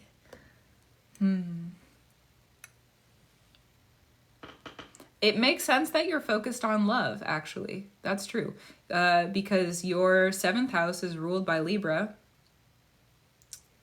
Yeah, your 7th house is ruled by Libra. So it makes sense that you are focused on love right now because that's where the South Node is in your 7th house. And the 7th house is about intimate reflections and it's about mirrors and it's about our intimate partner and how we intimately reflect with people who are intimate in our life. It's like, how are we seeing the secrets of other people? We may not be exchanging them or we may not be rearranging them, but we're seeing them, we're looking at them. And you have your Uranus here. All your other placements in Libra are in the 6th house, actually. And this is also part of your descendant is in Libra. So when it comes to your other placements are Pluto, and then you have your vertex, and then you have your Mercury, which are basically all conjunct. They're not exactly conjunct, but they're pretty much conjunct. They're like 3 degrees apart. So that's pretty conjunct. You do have a 6th house that is modernly, it lines up with the ruler of Virgo, and that's where your Sun and your Mars are. So if you're ever, one of the things I recommend for people who have, because the descendant placement, let me back it up a little bit. The descendant placement is the placement in our chart. It is the west horizon. So the east horizon, we usher in the day, we usher in the moon. It's our ushering in, that's the rising sign. But then the descendant is where we usher things out. It's also where the darkness is. It's a little bit more difficult to see those aspects of us, or it's a little bit more difficult to like observe that part of ourselves because it's where things are leaving. And so we're not receiving there. It's like things are leaving. And so it's when things are leaving, it's not always so clear exactly what's leaving or how it's leaving and what that looks like. So the descendant can be a little bit blurry, or it can be a little bit more difficult to view about ourselves because it is still a part of us. It's still a part of who we are, but it's just a part of us that we're maybe not able to see very clearly, basically ever, unless, and this is where the kind of like magic part of this comes in. This is one of my favorite things. So your descendant goes mostly into the 7th house, but most of your placements in Libra are in the 6th house. So this is a really interesting practice of like seeing those aspects of you that might be a little bit more difficult to view. Also too, this is interesting, Pluto and Aquarius came up in the previous reading, and also your Uranus is ruled by Libra. So the work that you do here with your Libra and your Uranus in the 7th house with the intimate reflections is actually going to be affecting that Pluto and Aquarius transit for you. It'll be affecting it, and you have your Pluto in Libra also. So, wow, gorgeous. Thank you, Spirit. Yes, this is, as you study this, and how do you study this? So let me back it up to that. Studying this for you will look like if you are in an intimate space of reflection. So if you are, like, say that you're with an intimate partner. Sometimes it can be like a best friend. If you've had a person in your life for a really long time and they intimately reflect with you, this intimate reflection is a space that is more guarded. It's not, the 11th house is like all of our social interactions, but the seventh house is more about the people who are closest to us. It's not necessarily the people that we are physically intimately involved with. That's the eighth house. But then the seventh house is about the people who we are emotionally and intellectually intimately involved with, who reflect upon our intimacies. And so maybe if there is an intimate partner, or if there is an intimate, like a physically intimate partner, it will be applied to that person, but it's also applied to other people in that intimate space. So if you're reflecting with those intimate people, and say that there's something about yourself that you're not really able to see very clearly, or you have questions about things that are coming up for you, especially as the South Node moves through Libra and like the eclipse cycles, if you're working with your moon magic and you're working with the moon cycles and really sitting with what's happening while the moon is in Libra, that's true, then if there's questions that come up, which I feel like probably there naturally will be, because the descendant again is like one of the difficult things to see about ourselves, so there's usually naturally questions that come up about that, even if we aren't able to articulate them. And that's part of the descendant, is like not being able to really speak directly on it, because it is the leaving aspect, and so we aren't always able to like pinpoint it. But if there's questions about it, you're discovering, integrating in those intimate reflections, look for how things are done differently. So say that you're reflecting with someone, you're having a conversation with them. Libra reflection is about equal. It's the balancing of scales. It's keeping things balanced. So if you're noticing that you're giving to, we'll use a best friend as an example. You're giving to your best friend something within your conversation, because your Mercury is also ruled by Libra. So in your conversation, you're talking with them and they're reflecting back to you the information. You have a really good flow of conversation going. If you notice, all of a sudden something is different. You either gave something differently or they gave something differently to you. How does that change it? And what power comes for you from that? And how are you able to reflect on your power also? So the power of change and the power of rebellion, that's part of as we have Pluto moving through Aquarius. There's a lot of different aspects of Pluto moving through Aquarius, but that's one of them, especially having your Uranus and your Pluto in the same sign. Where's your Saturn at? Your Saturn is in Cancer, so there is going to be like an emotional aspect to that Pluto in Aquarius. That's true also because you're asking about more of like the emotional part of it. So looking at your emotional systems and kind of the barriers that you have between what you give and what you receive, and what is the barrier, or how do you keep a barrier, and what do I mean by barrier? Like boundaries and borders. Like, is there information that you're not willing to share with some people? Is there information you're not willing to receive from some people? That's also valid. And keeping like a really detailed order and structure about that. Also, it's in your fourth house, so if you ever have people over to your house and you're sharing information, or you're sharing like a presentation, so it could be the reflection of an image, and like you notice that there's similar things about your outfit in their outfit, or like you did your hair similar to how they did their hair. There's a lot of different ways that can be represented in an image. But if you notice also too, if we're looking at the image aspect of it, if there's someone who's reflecting that image differently to you, what is the power that you have by being different? What is the power that you have integrated by allowing yourself to observe that image of reflection and how it is different and why you are different? And how do I say, not just why you are different, but like, what's the purpose of that difference? And not just the purpose of the difference,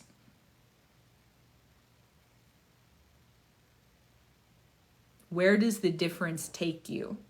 Like, what direction are you going in because things are different? Thank you for your patience as I collected those words. Yes, what direction are you going in because things are different and because there's a difference in the reflection? That's beautiful. That's also something that you need, like that's an aspect of your intimate reflections that you need to be able to stabilize your relationships or like have healthy relationships. That's a give and a receive that you need in your relationships. I think that is your only placement in your seventh house. So more than likely you end up like with people in intimate reflections who are a little bit eccentric or a little bit quirky, but they do it in a way where it's still very like regal and like represented in a very like aesthetic form, which I think is really, really beautiful. And then a Libra is a really beautiful, I mean, it's Venus ruled, and it has to do with mirror magic, which is about beauty, and yeah, so gorgeous.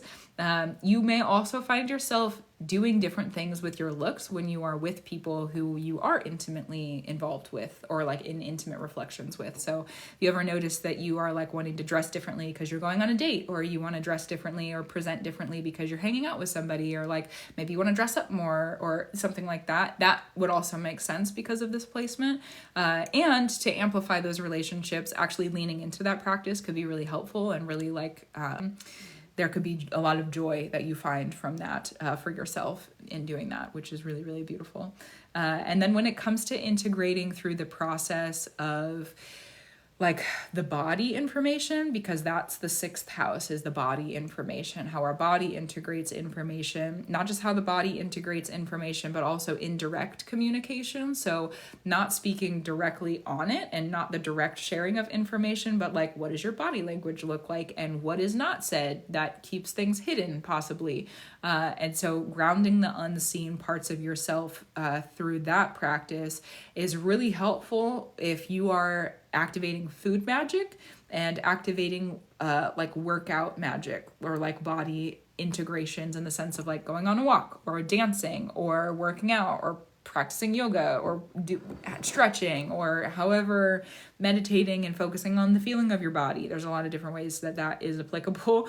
And there's a lot of different practices that also, because you have Uranus in Libra, even though it's not in the 6th house, you could find yourself wanting to do different workout routines or make different meals to integrate that process of understanding what you're not able to see about yourself, especially when it comes to, because what did you ask about again? Love, money, and what was the other thing? And other. Love, money, and other. Beautiful. So when it comes to the process of integrating that love and reflection, also the 6th house too, especially since yours is ruled by Virgo, which is the modern ruler of the 6th house, there is like information, earth integration. That also has to do with the creation of our earth, like resources. So when it comes to like money, these, well, the wisdom probably also more applicable, but like the wisdom. Also, you have too, your Mars is in Virgo in the 6th house, and Mars has to do with, how do I say, like the guarding of resources. It's not just about strategy. So literally one of your resources, where you guard your resources and where your resources are, is in that process of indirect communication and body integration, like the information of body integration. Wow, how interesting. And then too, so say that you do go and work out, or you make a meal very specifically to sit with how you feel and gain the wisdom of it, then you'll be able to activate the Pluto, transformation and understanding of power. The vertex is going to be, how do I say? It's fate. It's fate it's the fate we have to work for. It's the most refined version of ourselves. And so when you're sitting with that type of fate, it's like you can see the thing that you want, and you have to be able to reach yourself there. It's that kind of fate. So there'll be information about that kind of fate that comes through. Also, if there's any communications that you need to understand, then the practice of food magic and the working out, body information integration, it will help to bring through information about like verbal communication. And because these placements are so near the descendant for you, they're very, very near the descendant, it could be more difficult to like tap into this aspect of you. And so getting into your body and understanding it on a more like primal level, or like a more like animalistic level, where it might not be the most like articulated words that come through, but because your Mercury is here, there's the possibility that that can happen, that you can bring those like very animalistic truths about yourself into a communication that is articulated. But the process of food magic and body information integration, I know I keep saying that, but those are the words that I have to explain that. That will be really helpful for you. You have a lot of placements in the 6th house to begin with. So, and you have placements in the 6th house in 3 different signs, which is really wild. Libra, and then Virgo, and then Leo also. So anytime that you're working with that food magic and like making yourself a meal, or the working out process, and like putting information into the body, there's a lot of different realizations you're probably going to have, and you're activating really like the most centered part of your power within your chart. This is also probably going to, well, that's true because we have the South Node moving into Virgo in January of 2025. So what you're doing with mirror magic and the reflection magic right now, and really focusing on like revealing to yourself the aspects of you that are more difficult to process or difficult to review or difficult to see about you. If you're sitting with mirror magic, again, through food or through your intimate relationships, and focusing on, again, power with Pluto, the process of transformation, vertex, where you meet your fates, and like rising to the occasion for fate, communication with Mercury, and then your Uranus doing things differently. You're focusing on that right now and allowing that to become really easy. Also, too, with the South Node moving over the descendant, you might find yourself just allowing yourself to be unknown, like it being comfortable with not understanding everything about yourself, and kind of like letting go of control in that area of just being like, well, like it just is a part of me. Maybe I don't need to understand it. That might be a part of the process for you, and just allowing yourself to be more shadowed and be more, not that you're misunderstood, but because it's not necessarily a misunderstanding. It's just like, you don't need to be understood by yourself. You just are allowed to be, like permission to exist. Realistically, that's really what that asks of you. Just giving yourself permission to exist and not being so persistent about always understanding the darkness that doesn't always make sense. Yeah, the cat came to snuggle, so he's hanging out, and he definitely he made a little happy sigh noise. I don't know if you heard it, but when I said that, so beautiful. And then what were the other ones? When the South Node moves into Virgo, then there's going to be probably a lot more light that comes in for you, because the sun is there, first of all, but then also you're not on the descendant anymore. So that's probably going to be really illuminating. It's probably going to be really illuminating. And there's also probably going to be a lot more strategy. You could find yourself fighting more, not in the sense of fighting for battle, but like just fighting for what you want and like being really like charged and going after what it is that you're asking for.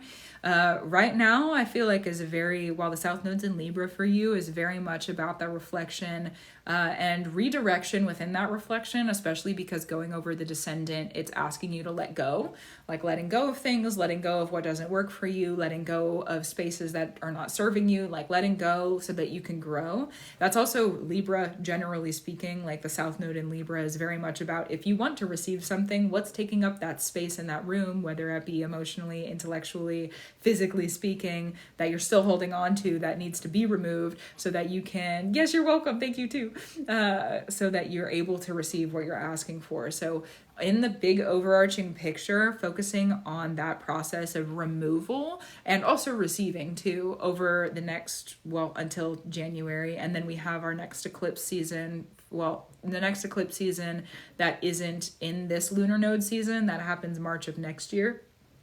So focusing now on the process of that reflection and getting really good at it. And then you're building new skills also of receiving, because your rising sign is in Aries. So you're building new skills of receiving, also mental receivings. You'll probably notice you're receiving it in your mind before you receive it in the physical. You might be thinking about receiving an email or thinking about receiving a text message or thinking about somebody earlier in the day, and then they text you later on or they call you later on. Like that's very much North Node in Aries with the South Node in Libra for where your placements are. So paying attention to that process and building new skills of that is going to be probably very interesting for you. And then when it comes to when the South Node moves into Virgo, things are probably going to be a lot more easy for you to receive when it comes to like physical creations. So if you're looking for money creations, or you're looking for some people would use the word manifestations, but I personally prefer the word creations. If there's anything that you're really asking for to open a new door for yourself, to walk into new opportunities, it'll probably be a lot easier for you to sit with that once this new year is through. So like once we get all the way through not only the calendar new year, but also the astrological new year. And where else? Also, we're in Taurus season and your moon is in Taurus. And so that's in your second house. That's a resource for you. So focusing on that for like how your emotions create resource for you is going to be probably pretty interesting, because that is your resource, is your emotions and creating emotional space for people. I also have a moon in the second house, and it's one of my favorite placements in my chart. So opening up your heart and like allowing yourself to have a heart that is smart and like, how do I say, especially because the sun is crossing over that for you right now in this season, like allow there to be illumination for you in Taurus season. Allow there to be illumination for you about really like what in your heart offers for other people, and not only offers for other people, but what in your heart is a resource. How is your heart a resource? How are your emotions a resource? And then learning how to not only guard that, but like exchange it if you wanted to, in the process of exchanging, making sure that you have a purpose in your exchanges, because that's your 8th house is purpose. It's Sagittarius. So, and also your spirituality, like what's your purpose in your spirituality? And then there will probably be easy exchange with that. So that's the information I have for you about your money and your love and what's going on. So do you have any questions for me? Usually I help other people heal their trauma. You know what? That tracks for a moon in the second house, to be honest with you. Yes. Yeah.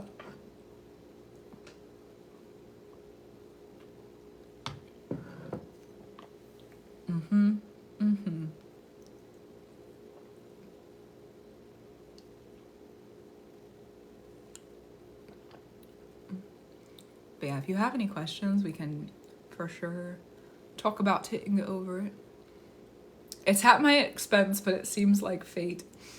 You know, probably why that's curious is, wow, interesting, is because your fortune placement, that's great. It probably does feel like it's at your expense. You have your Saturn and your fortune in Cancer, which is ruled by the moon, and your moon is in Taurus. So, Saturn is about, make sure that you have boundaries. Make sure you have boundaries with how that happens and where it happens, because it can bring you fate. That's the fortune. The fortune is like, it's this very swift moving placement in our charts where like if you are paying attention to the fact that you're integrating your emotional information and offering that as a resource for other people and for yourself, however that shows up for you, and you're noticing the systems and the details of it, especially when it's related to your home structure, especially if it's happening in your home, and like maybe you're on the phone in your home or you have somebody over to your house, then that like being aware of like, oh, this is the right time at the right place, there could be an offering that comes through for you. So yeah, that's beautiful. Wow. My husband is a Taurus, so that's a beautiful like alignment. That's a beautiful alignment. Wow.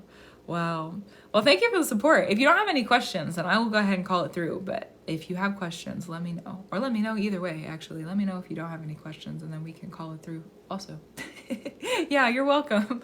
You're welcome. Okay, well then let's call it through. May everything be received in love, truth, elevation, and free in the highest order that there can be. And thank you, Spirit. And thank you too. Thank you for your support. So good. So good. Wow, that was beautiful. And your energy is so like, how do I say? Just like very light, very pure. So beautiful. So beautiful. Thank you for that. Thank you for the support. Thank you.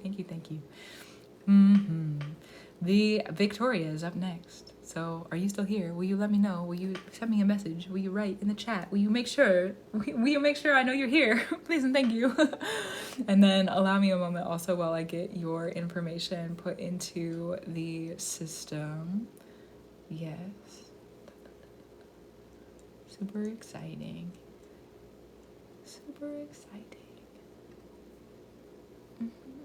I'm here and excited. Gorgeous. So I'm excited too. Thank you.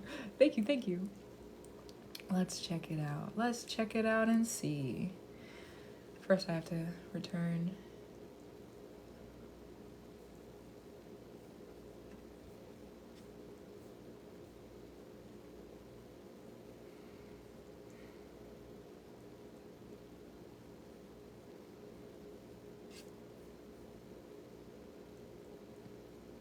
Also, I am going to close my list because I'm getting kind of sleepy.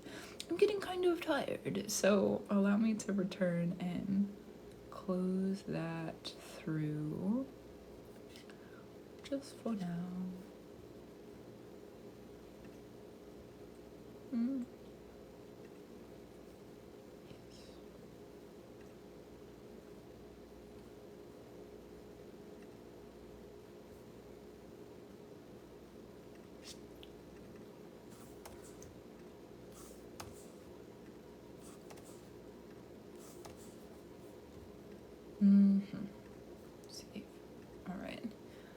Thank you for your patience. Thank you for your patience. Yes. Oh, thanks.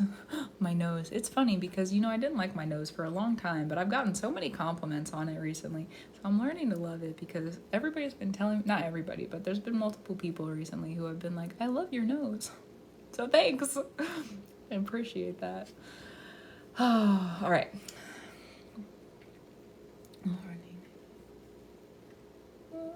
Whoa, whoa, whoa, whoa, whoa. Did you see that? I don't know where that came from.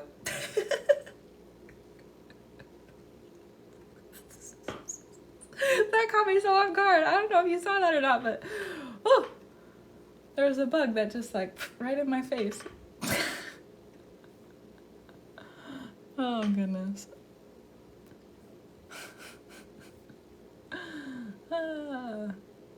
It is what it is. It is what it is. All right. Let's see. What else? Gorgeous.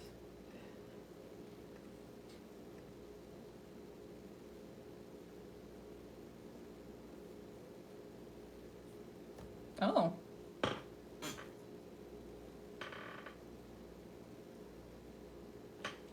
I don't know that I want you over here anymore, Bugaboo. Yeah.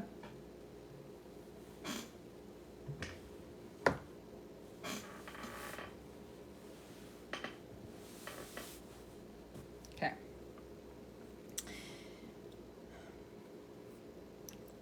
That was, oh, I feel like that was a whole distraction. Oh my goodness. I feel like that was a whole distraction. Wow, that was crazy. It is. If I need to see what that was for, then I will see it when I need to see it. And let me not rush it. Let me not rush it. Or hush it. That's true. That's true. All right. And then let me double check everything and make sure that what I have in here is correct and direct and that we are good to go. And then, what do you need to know for the rest of 2024? What do you know for the rest of 2024? Let's look at it. Let's see.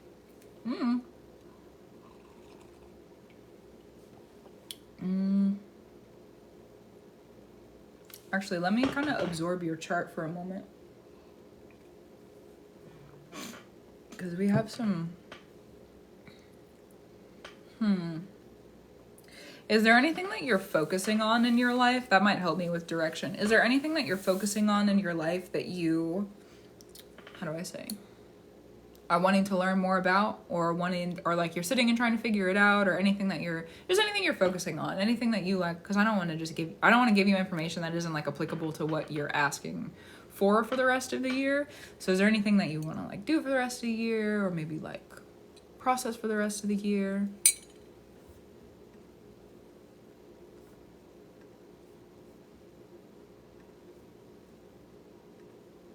It will help me to understand. So you let me know. Let me know.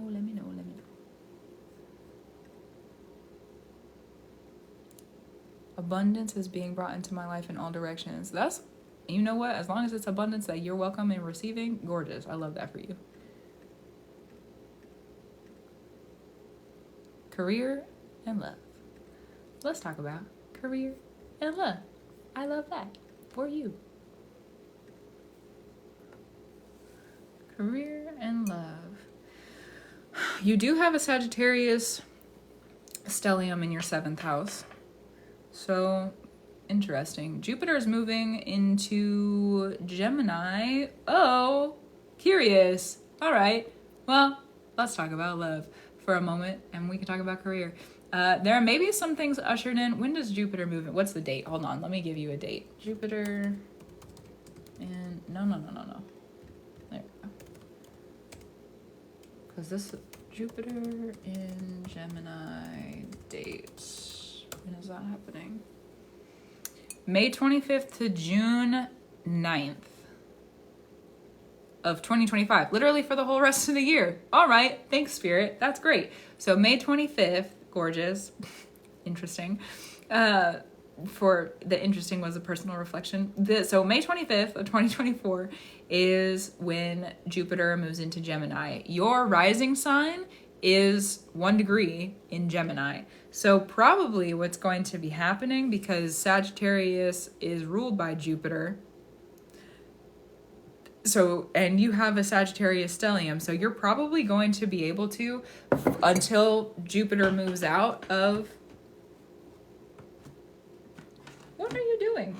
You know you're not supposed to get into that. Yeah, that's not for you. The cat is bored.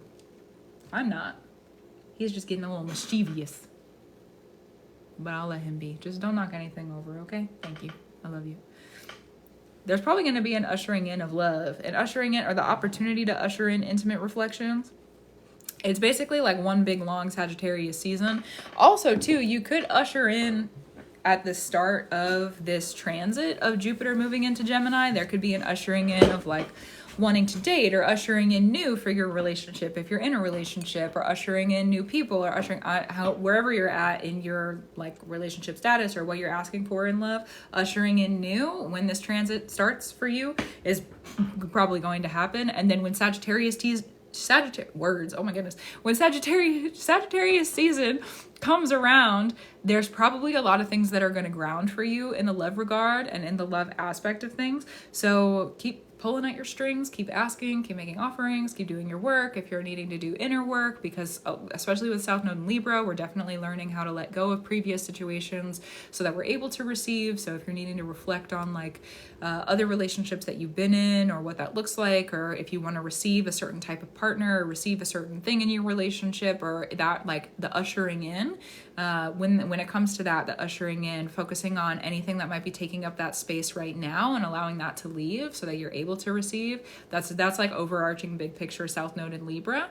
But then when it comes to your chart, you have Jupiter that's moving. Like there's a fair chance, if you're doing the work that Libra South Node is asking you to do, that there's going to be an ushering in of what you're asking for sometime from when that starts to when it leaves. And again, the dates for that are May 25th, 2024 to June 9th of 2025. So anytime within there could be something within love that does arrive for you. Definitely pay attention to Sagittarius season, because that's where your sun is. And that's when the sun is in Sagittarius. So allowing yourself to like have the highlights of that in that season. There's probably going to be a lot of illumination. That's also after our next eclipse season and before the next eclipse season after that. So there is going to be probably a little bit more grounded of an energy, especially after Scorpio season, having this really big like kind of death and rebirth going on. So allow yourself to really like sit with it. And during Sagittarius season, there's probably gonna be a lot that comes up. Also, this is kind of a note for everybody, but this is definitely a note for this chart also. So Sagittarius season is the season that rules your 7th house, which means that Sagittarius season is probably gonna be pretty important when it comes to your love cycles. Also with Jupiter moving into Gemini and that being the ruler of right, gorgeous, beautiful with the reflection. So probably when it comes to Jupiter being in Gemini and Gemini season, then there's probably going to be some things that are ushered in. So probably what's going to happen with that, with the love aspect, is that during Gemini season, you're going to have an ushering in with the Jupiter. There's going to be either ideas or relationships, or especially with the rising sign, and it's like reflection of how we meet people also. So there could be an ushering in, and then allow there to be clarity that comes through for you in whether it's ideas, emotions, relationships. There's so many different ways that can be ushered in.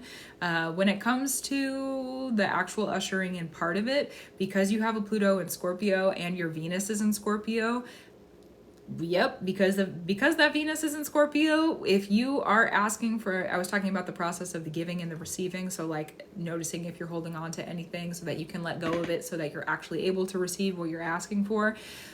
Venus in Scorpio means that you are the one who has to activate that. Spirit's not going to do it for you. If other people show up and it just looks like it's too good to be true, it probably is. Venus in Scorpio is very much like do it for yourself or don't do it at all.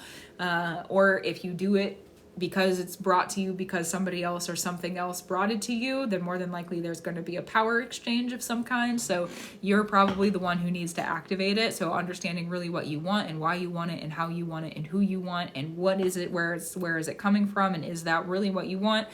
Getting really clear on what you want is a really important part of this process. And because it's Gemini season with the Jupiter moving in, the sun, like during that season, if you're really wondering about that information, that's going to be a great time to really sit with it. And then when Sagittarius season comes around, there's probably a lot of like really, and too with the eclipse cycles we're in, like we're going through a transition preparation over the next 6 months until our next eclipse season. So focus on your transition if there is things that need to be transitioning.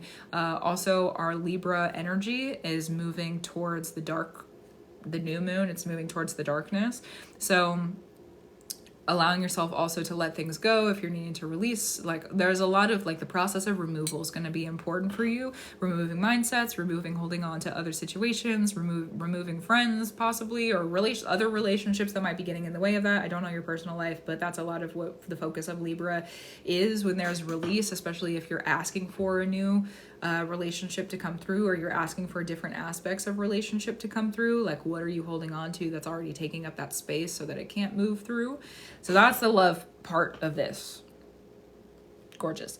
And then when it comes to money and career, you have, that's what your South Node and your North Node are in the 2nd and the 8th house for you. So,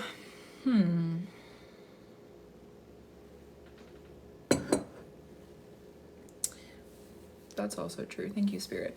The South Node and the North Node are in the 8th house. So you have the South Node in Cancer in your 2nd house. So you're meant to be really good at having your emotions being a resource and what that looks like for you. And then, well, when your career, it makes sense that you would be asking about career because you have your Aquarius. All right, so let's let off of the 2nd and the 8th house for a moment. You have Pluto moving over Aquarius in your 9th house and your 10th house and your MC. So for the next 23 years, you're going to be finding new power of your relationship to your career and like what that looks like, and also your relationship to your purpose and what that looks like. So it's also going to be moving over your Saturn. And for Saturn, oh my goodness, so for user, hello to you, for user 716, there's a whole bunch of other numbers, and for anyone else who's interested, I am doing readings. They're open and available to book on my website. Right now I am in a reading, so just a heads up, this is a personal reading. I haven't really done a check-in in a moment, but yeah, that's what's going on. So, and there's more information on the website as well, yes. But yeah, Pluto moving over your Saturn, and also Saturn too is one of the rulers of Aquarius. So yeah, you're welcome. Saturn is one of the rulers of Aquarius, and the fact that so Pluto, generally speaking, Pluto moving through Aquarius is very much about finding your power with how you're giving life. What is your power of bearing life and bringing life? What is your power of that? How do you define that for yourself? And what are you asking for with that power? Because that's also, Pluto is very directional also. So that it like long-term directional. So understanding what you're asking for with where you're giving life and how you're giving life, especially in your house of purpose. So like, what is your purpose within that? Because it's moving over Saturn, you definitely study your pattern. The patterns of how you give life, the patterns around how you give life, the boundaries you have around your power of giving life, the boundaries around the people around you who are giving and receiving life. That's beautiful. Thank you. Yes, the power of receiving life, the power of receiving life, the power of giving life when it comes to the fact that you have the 9th house with Aquarius, and that is the purpose. Thank you, Spirit. Definitely focus on your definition of power, your definition of, and we're going through, that's true, we're going through a Pluto retrograde. It starts 2 days. In 2 days. We have Pluto retrograde that starts in 2 days, and then it doesn't stop retrograding until after our next eclipse season. So during a Pluto retrograde, yes, we're going back and we're reconsidering where we've been, and actually, to break down, we need to talk about this. If we're going to talk about this for your chart, we need to talk about this. So when Pluto moved into, for reference of what's been happening with the Pluto and Aquarius transit, thank you, Spirit, that's true. What happens with the Pluto and Aquarius transit. Actually, allow me a moment because I feel like I need to light some incense. So I'm going to do that. But I don't think I can show fire on the screen. So I'm not going to do that. But personally, I feel like I need to feed my spirit. And so allow me a moment, please, and thank you, to feed my spirit.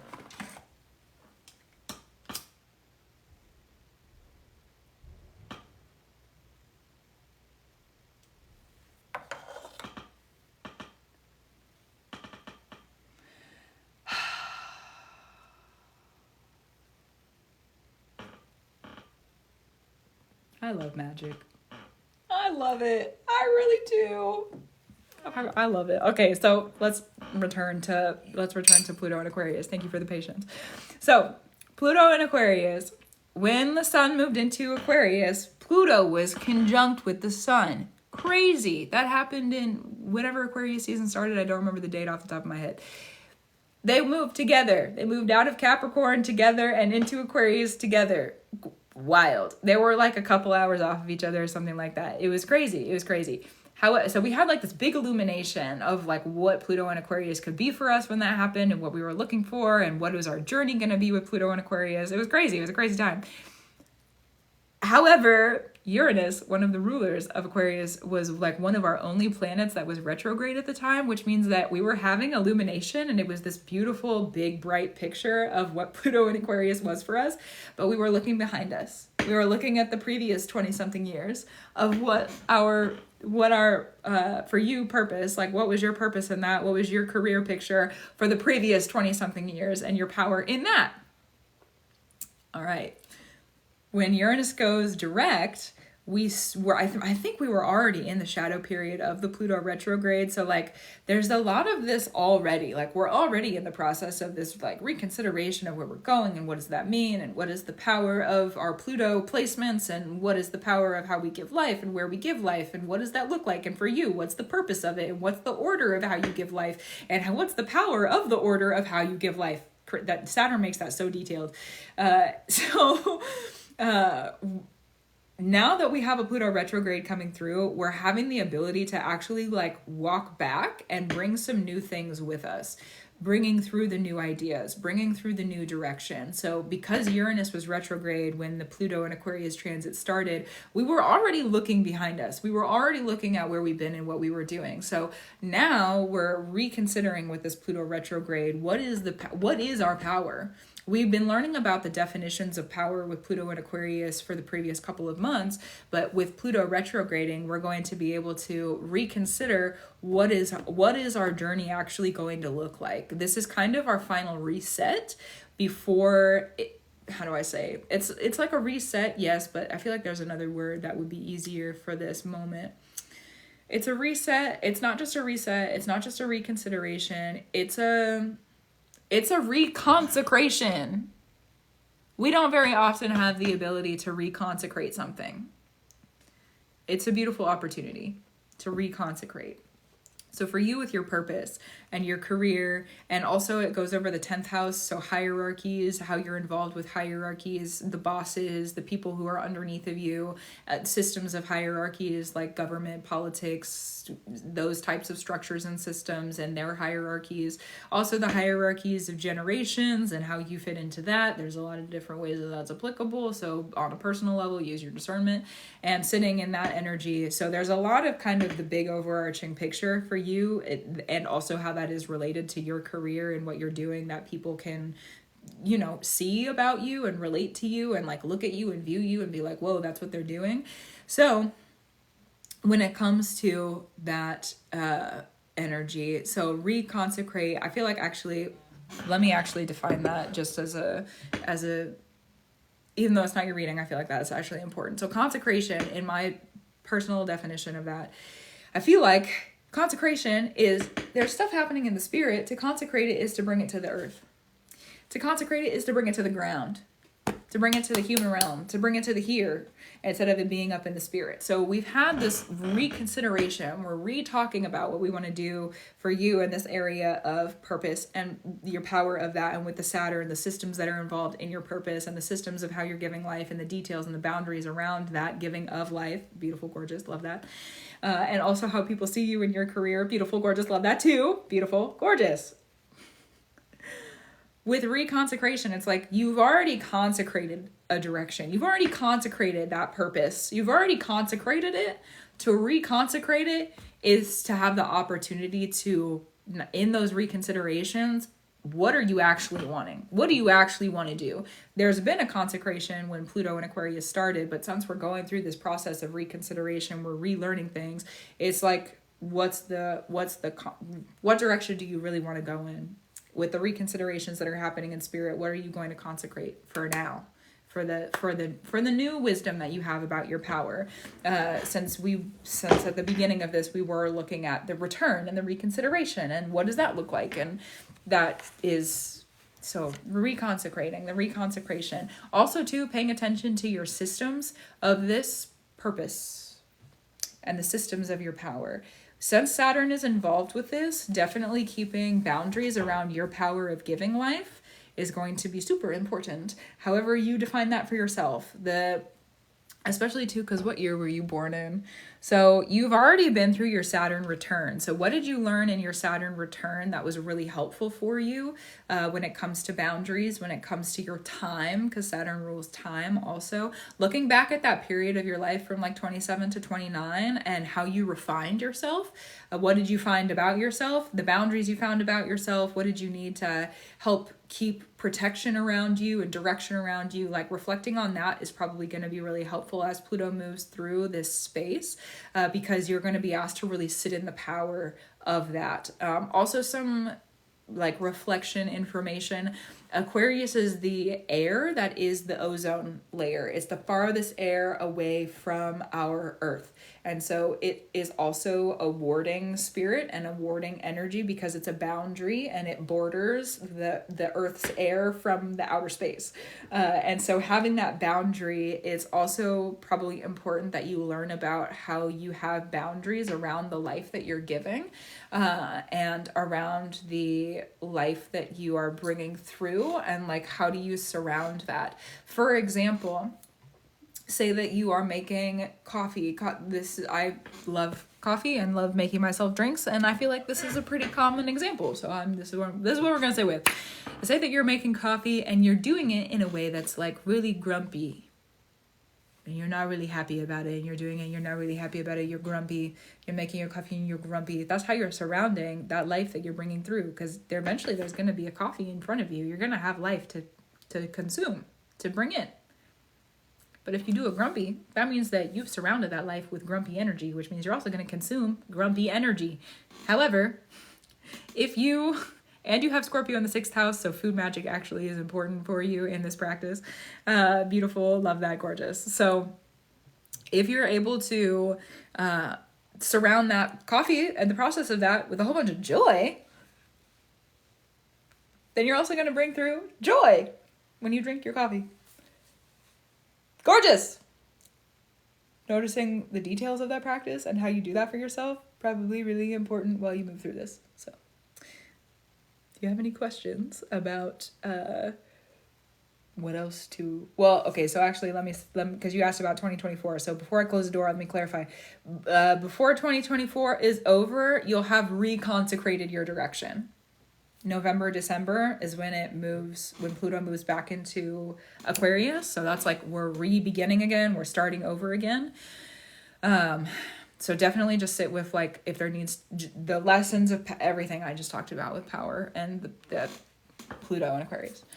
Sit with that and learn about it. Study it. This is the time of study. Study, because we're also going through transitions with our eclipses. Like we're transitioning and we're preparing for something. It's a season of preparation and transition, and also like receiving what we are asking for. Beautiful. I'm really grateful for that.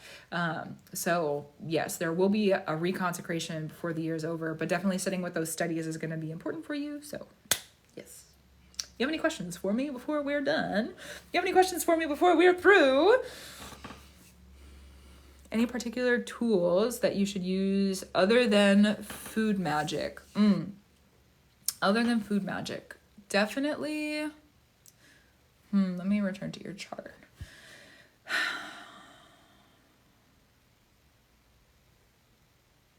Are you talking about like specifically for that study? Also, thanks, Ash. Thanks. Yeah, are you talking about specifically for that study? And if yes, then I have answers. And if no, then yes. Okay, beautiful. For that study, so one of the ways that Pluto comes through to help bring information is that it happens. Pluto is a really, really like long, slow moving transit. It's really slow and it's really, really, really slow. It's really slow. So if you find yourself, it's really slow. So if you find yourself like not able to fully comprehend something, you have the idea, there's like a revelation, but you don't know what the next thing is or like the next piece of clarity is, be patient and just keep the awareness. It's definitely something that, for me, how I experience Pluto integrations, I also have Scorpio in my 6th house, so this is probably a little bit more relative for you than other people, and Pluto in the 6th house. So the way that I experience this is like as I'm working in the kitchen, making my food, or like practicing with my food, practicing with my body, or like working out or dancing, or however that happens, I'm integrating body information. I'll receive some kind of clarity about Pluto and about power. And recently I've been receiving information about Pluto and Aquarius and really what that is for me, and also collectively like what that looks like. But because it's slower moving, I'm in the kitchen multiple times a day, but usually I only receive that type of information once a day or once every couple of days, or it doesn't come up all the time. Even though Pluto is a more like prominent placement for us, it's not something that is always going to show up because sometimes there's more important transits that are happening, or more like they're stronger than the Pluto energy. And so it's going to be more in like the downtime, or more in like the resting periods, or more in like where the subconscious is able to come through, especially to keeping up on everything else that you're learning and everything else that you need to integrate in your life with your other placements, because Pluto is that very like slow moving energy. If you're able to pay it, there's a bunch of planets between us and Pluto. There's a bunch of planets between Pluto and the sun, including us. We are one. So if you are able to really pay attention to like what the other transits are bringing through to you, and you're able to integrate the other lessons how you need to, eventually there's just room for Pluto to naturally be like, oh hey, and here's my information. Oh hey, here's the information that you need from me. Oh hey, and there's the extra power lesson. But everything else needs to be kind of taken care of in order for that to happen, because there needs to be the space for it to happen. So just make sure that you're like making time for rest, and don't be stressed about it, because if you like have that like good energy, then that is a resistance of that very like slow moving Pluto energy. So that's more of like an awareness study, and just making sure that you have your responsibilities kind of taken care of. Saturn and Pluto are especially your chart also, your Saturn is going to be it's in Aquarius, so Pluto is moving over that. Journaling, yes, beautiful. Also, that's true with your 6th house Scorpio journaling, like indirect information. So journaling, or like the grounding of that information in the earth energy, is actually really helpful. And then you have your Venus here too. So focusing on the process of giving and receiving, or like what are you giving off that you're then receiving. And then also like if you're giving something and not receiving it, or if you're receiving something and you haven't given anything for it, did you actually give something for it or not? And so kind of studying that process will be helpful for you as well. Mirror magic could be very useful, especially because your Venus is in Scorpio. So learning about those Pluto lessons could actually happen with mirror magic for you. So other practices. Yeah. How you feel about that? Does that make sense? Hopefully good. Hopefully you feel good about it and it does make sense. Beautiful. Yes. You are welcome. You are welcome. And thank you for the support. How beautiful. I think for now, let me double check. For now, that's it on my list. So if you are interested in receiving a reading, They are open on the website, and there's more information on the different types of readings and everything on the website as well. So yeah, if you have questions about it, let me know too. Oh, and the other thing, I have my Pluto and Warding Magic. It's a live stream I'm doing on May 29th. It's going to be 3 hours of Pluto and Magic information, Pluto and Warding Magic information. It happens at 7 p.m. Eastern Time on May 29th. I'm really excited about it. It's $44 if you're interested in signing up. I love to see you there. There's more information on the website. And yeah, I'm really looking forward to that. So, also Amber, thank you. And what made me get into astrology? I definitely, I studied so many other systems I studied numerology. I was really into meditation. Not that I'm not into meditation now, but I was really into it for a while. And then I've also studied like different philosophies. And then I spent a long time kind of like getting grounded and adjusting to being a really like participatory practitioner and not just like studying the theories of it, but like giving offerings to the spirits and like developing my personal practice. And then astrology actually is something that I always wondered through the years, to be honest with you. I always wondered, I was like, why haven't I started like astrology is so interesting to me. Like, why haven't I started studying it yet? Why haven't I started doing that yet? And then I started studying astrology. I started studying it specifically so that I could be prepared for my Saturn return. And then when I started studying it, I was like, this is really interesting. And so I started learning a whole bunch of stuff, a whole bunch of stuff. And then I realized, I was like, I need to start offering this to other people. Like, this is what I'm meant to be doing. This is part of what I'm meant to be doing for other people. And so, yes, definitely self-study. And that is self-study. And then also, too, as I've been holding sessions for people over the previous, what would it be, like 9 months or so, because I've been holding sessions in spirit for people for a very long time, it feels like, but I've been doing only astrology really for the previous, it's been a transition, but about 9 months. It's been about 9 months. Yeah.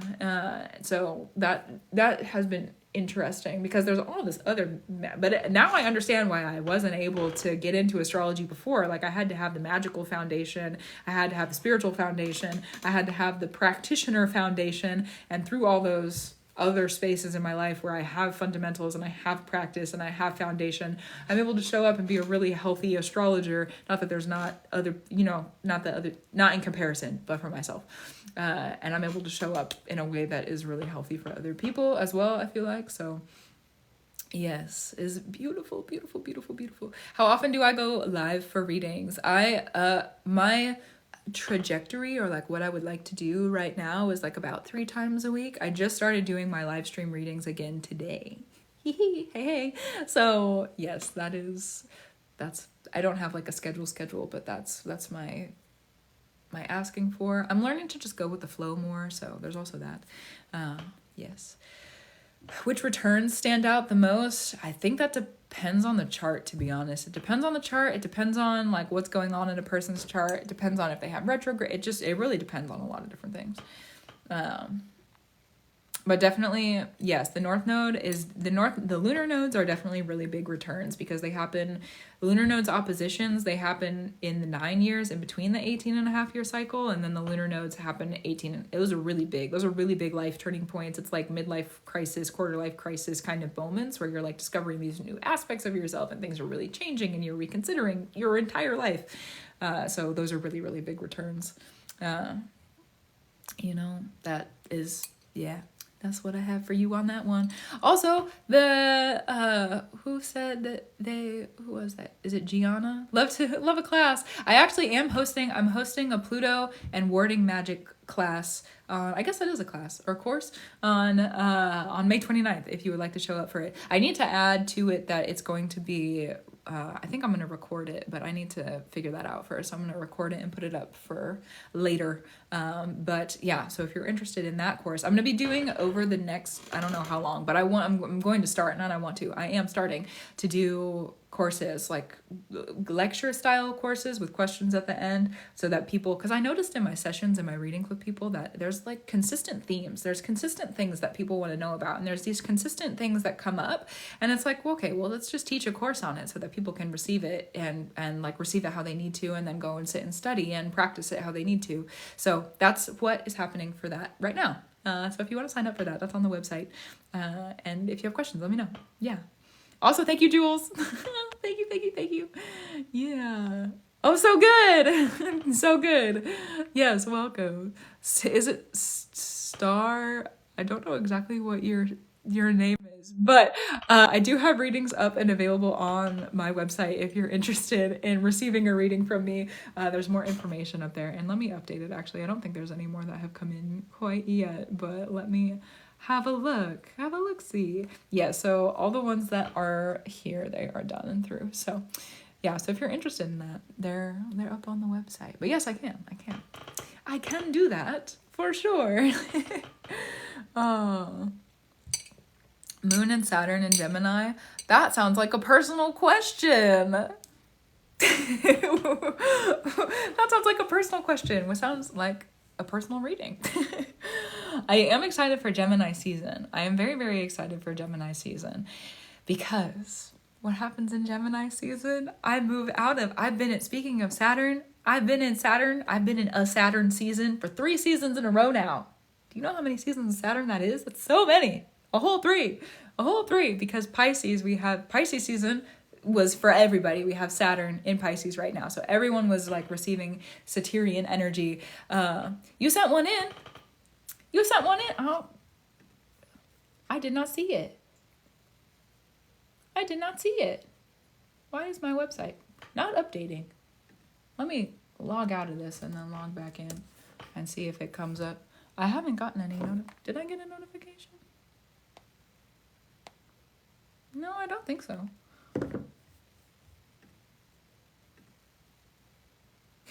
Love that. But yeah, so then Aries is where my Saturn is. And so then Aries season, I had a Saturn season. And then Taurus is my 12th house and Pisces is the 12th house. And that's where Saturn is. So I'm in another season of Saturn right now. Oh, so good. I did close it and then I reopened it. Because I was feeling really tired. And then I was like, actually, I'm not as tired as I thought I was. So, yes. Yeah, but I haven't had any other ones come through. So, yeah. It is my placements. I haven't just been able to. Well, if you want to sit in a reading with me, then I definitely would be able to explain it more to you. Because there's probably also like other aspects in your chart that, how do I say, like, because you said it's in Gemini, so then you need to know like what Gemini is ruled by. There's a whole bunch of other information that is necessary and needed to explain that on a personal level. That's another reason that I don't do like personal, how do I say, like a lot of personal information when it comes to just like having like one part of the aspect. I need to be able to see the entire chart before I'm just like, this means this. Because there's like so many different regards and aspects to a chart that are important for understanding that. And I don't want to give generalized information that would be, how do I say, not that it's not important, but generalized information that could be integrated incorrectly because I have spoken it incorrectly because I don't have all the information. Yeah. Juiced. Also, thank you, Sailor Sam. Shout out. Because it goes deep, honestly. Well, and then too, because I've been really looking at like the circular, this is something I've been studying recently, and I've been studying the circular integration, circular order. So, for example, say that you have, I'll use my chart as an example because that's the only one that's popping up in my mind. If you have a Mercury that's ruled by Scorpio, that also means that you need to look at what your Mars is ruled by. And then if you look at what your Mars is ruled by and it's ruled by a certain sign, then what is that sign? Because my Mars is ruled by Virgo, so they reflect each other. So that's a circular motion. It's a circular motion of reflection. But sometimes in the chart, it's not a circular motion of reflection and there's a complete and total order where eventually you make a circle all the way back around. It's crazy. It's crazy to me. That's something that I've been studying recently, or like not just that I've been studying it. I've been like trying to figure out how to articulate that within a teaching form that is like completely generalized so that it can be, how do I say, applicable to any and every placement.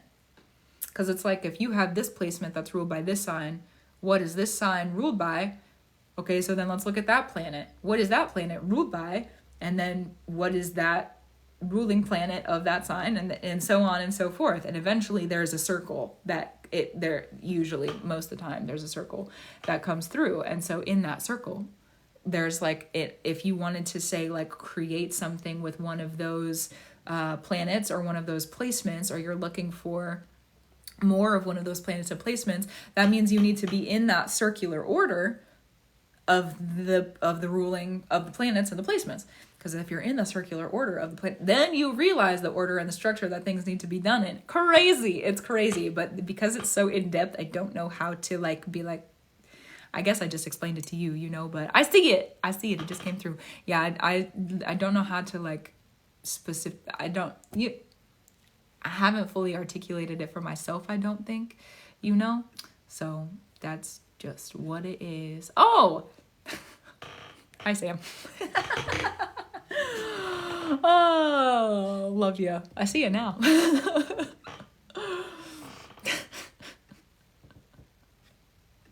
That did not compute until just now, so thanks for that. Thanks for that. Allow me a moment to put your information in. That was beautiful. Thanks for the support. Love you. Also, how are you? Are you doing well? Eclipse season's finally over. We're out of the like crazy energy, you know? We're out of the energy, thankfully. I feel like personally I've had more time to rest and digest. Love you, so good. Yes. Maybe some love. You know, maybe some love. Let's have a look. See here. We have...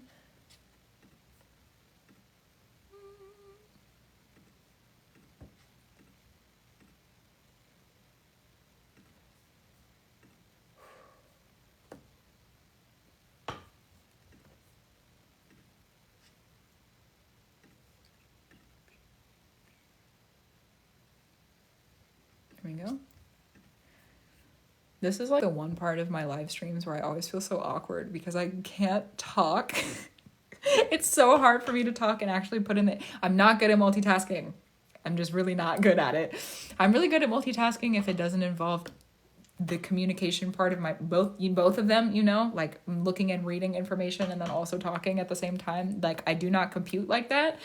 Other types of multitasking, I'm fairly decent at. It depends, but I'm fairly decent at it. So, not that one though. Not that one at all. But I know that people are here to listen to me talk, and so it's always I feel like it's the most awkward part where I'm putting in the information. I'm like, anyways, that's what I got. Let me double check to make sure I put this in correctly too. I don't know if y'all think it's weird, but I always just am sitting here and I'm like do in my head, just waiting. Just here we'll get there when we get there. All right. Yes. Okay. This is correct. Beautiful. Oh, the elevator music. Oh. Honestly, though, like I mean, like the silence too, but it is what it is. All right. Let me reread the note that Sam put on here. So, growth, career, maybe some love. You know, that's really like the focus for a lot of people tonight is career and love. People are like, we want money and we want love. Who doesn't? Who doesn't? All right, so let's look and see what's up for you. Do you have a time frame that you want to work in? Do you have a time frame for like career or relation, anything that you're looking at? Is there like a time frame that you want to work in? And that way I kind of have reference to the transits that are happening. You know, just looking at the readings you offer. What's a relative reading?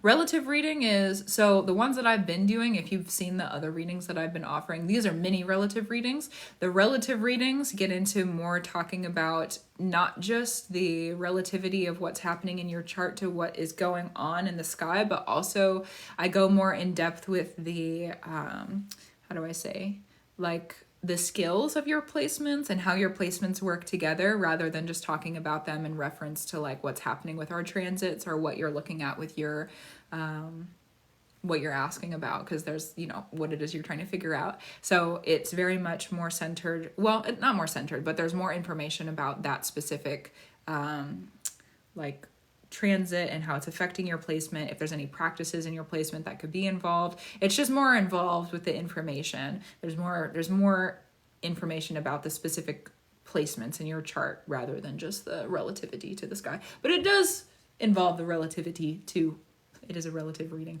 so it does involve the relativity to what's going on, but it's definitely, there's more focus on the skills of the placements that are involved with the relativity. So hope that clears it up. Thanks for asking too, because that helps me. I just put, today's my first day back with live stream readings, so I might actually go refine that later. So thank you for that. Yeah, you're welcome. You're welcome. Till the end of the year. Scratch that. Let's go end of the summer. Raining in a bit. Okay, cool. Are you comfortable if I do till the next eclipse season? How do you feel about that? That's in September. I guess that's the end of the summer, right? Yes. Okay. Yeah. Beautiful. Duh. That's how I feel about that. Duh. All right. So I don't remember everything that we talked about in our previous reading when it comes to your chart. Definitely. Actually, let me sit here. Your Pluto's retro. Oh, interesting. You're probably going to feel very naturally aligned to your power while you're moving through the next, until September. And that's in your purpose and anything that you're doing with your purpose. If you're focusing on, this is kind of like big overarching picture, focus on why you're doing what you're doing. What's your aim of what you're doing? Like the direction that you're going. Why are you going in that direction? Why do you want to be where you want to be? Like, what's the purpose of it? What's the purpose of being where you want to be? It could be in your career, you want something very specific. What's the purpose of that? Why are you asking for that? And then allow the new to come through. So like, what's the purpose of it? Beautiful. You understand the purpose of it. Okay, well then how can you bring in the additions? How can you bring yourself closer to that? How can you bring that closer to you? Both maybe simultaneously. Focusing on that, because Pluto retrogrades May 2nd is when it starts. So we're real close. I cannot believe we're at the end of April. I mean, I can, but like, where did it go? Where did it go? It went into the time vault is where it went. Regardless of that, focusing on that is going to be important for you. Also, too, your Scorpio placements with the Chiron retrograde, and then there's probably going to be some alleviation from ancestral woundings that come up over the next, through the Pluto retrograde till the end of the summer, and through the next eclipse season also. Make sure that you're allowing yourself to be really mature about how you feel. Where's your moon at? Your moon, what house is it in? Yeah, okay, it is in the 8th house. So be really mature about what you're feeling and why you're feeling it, and allow yourself to sit with your emotions. Love you too.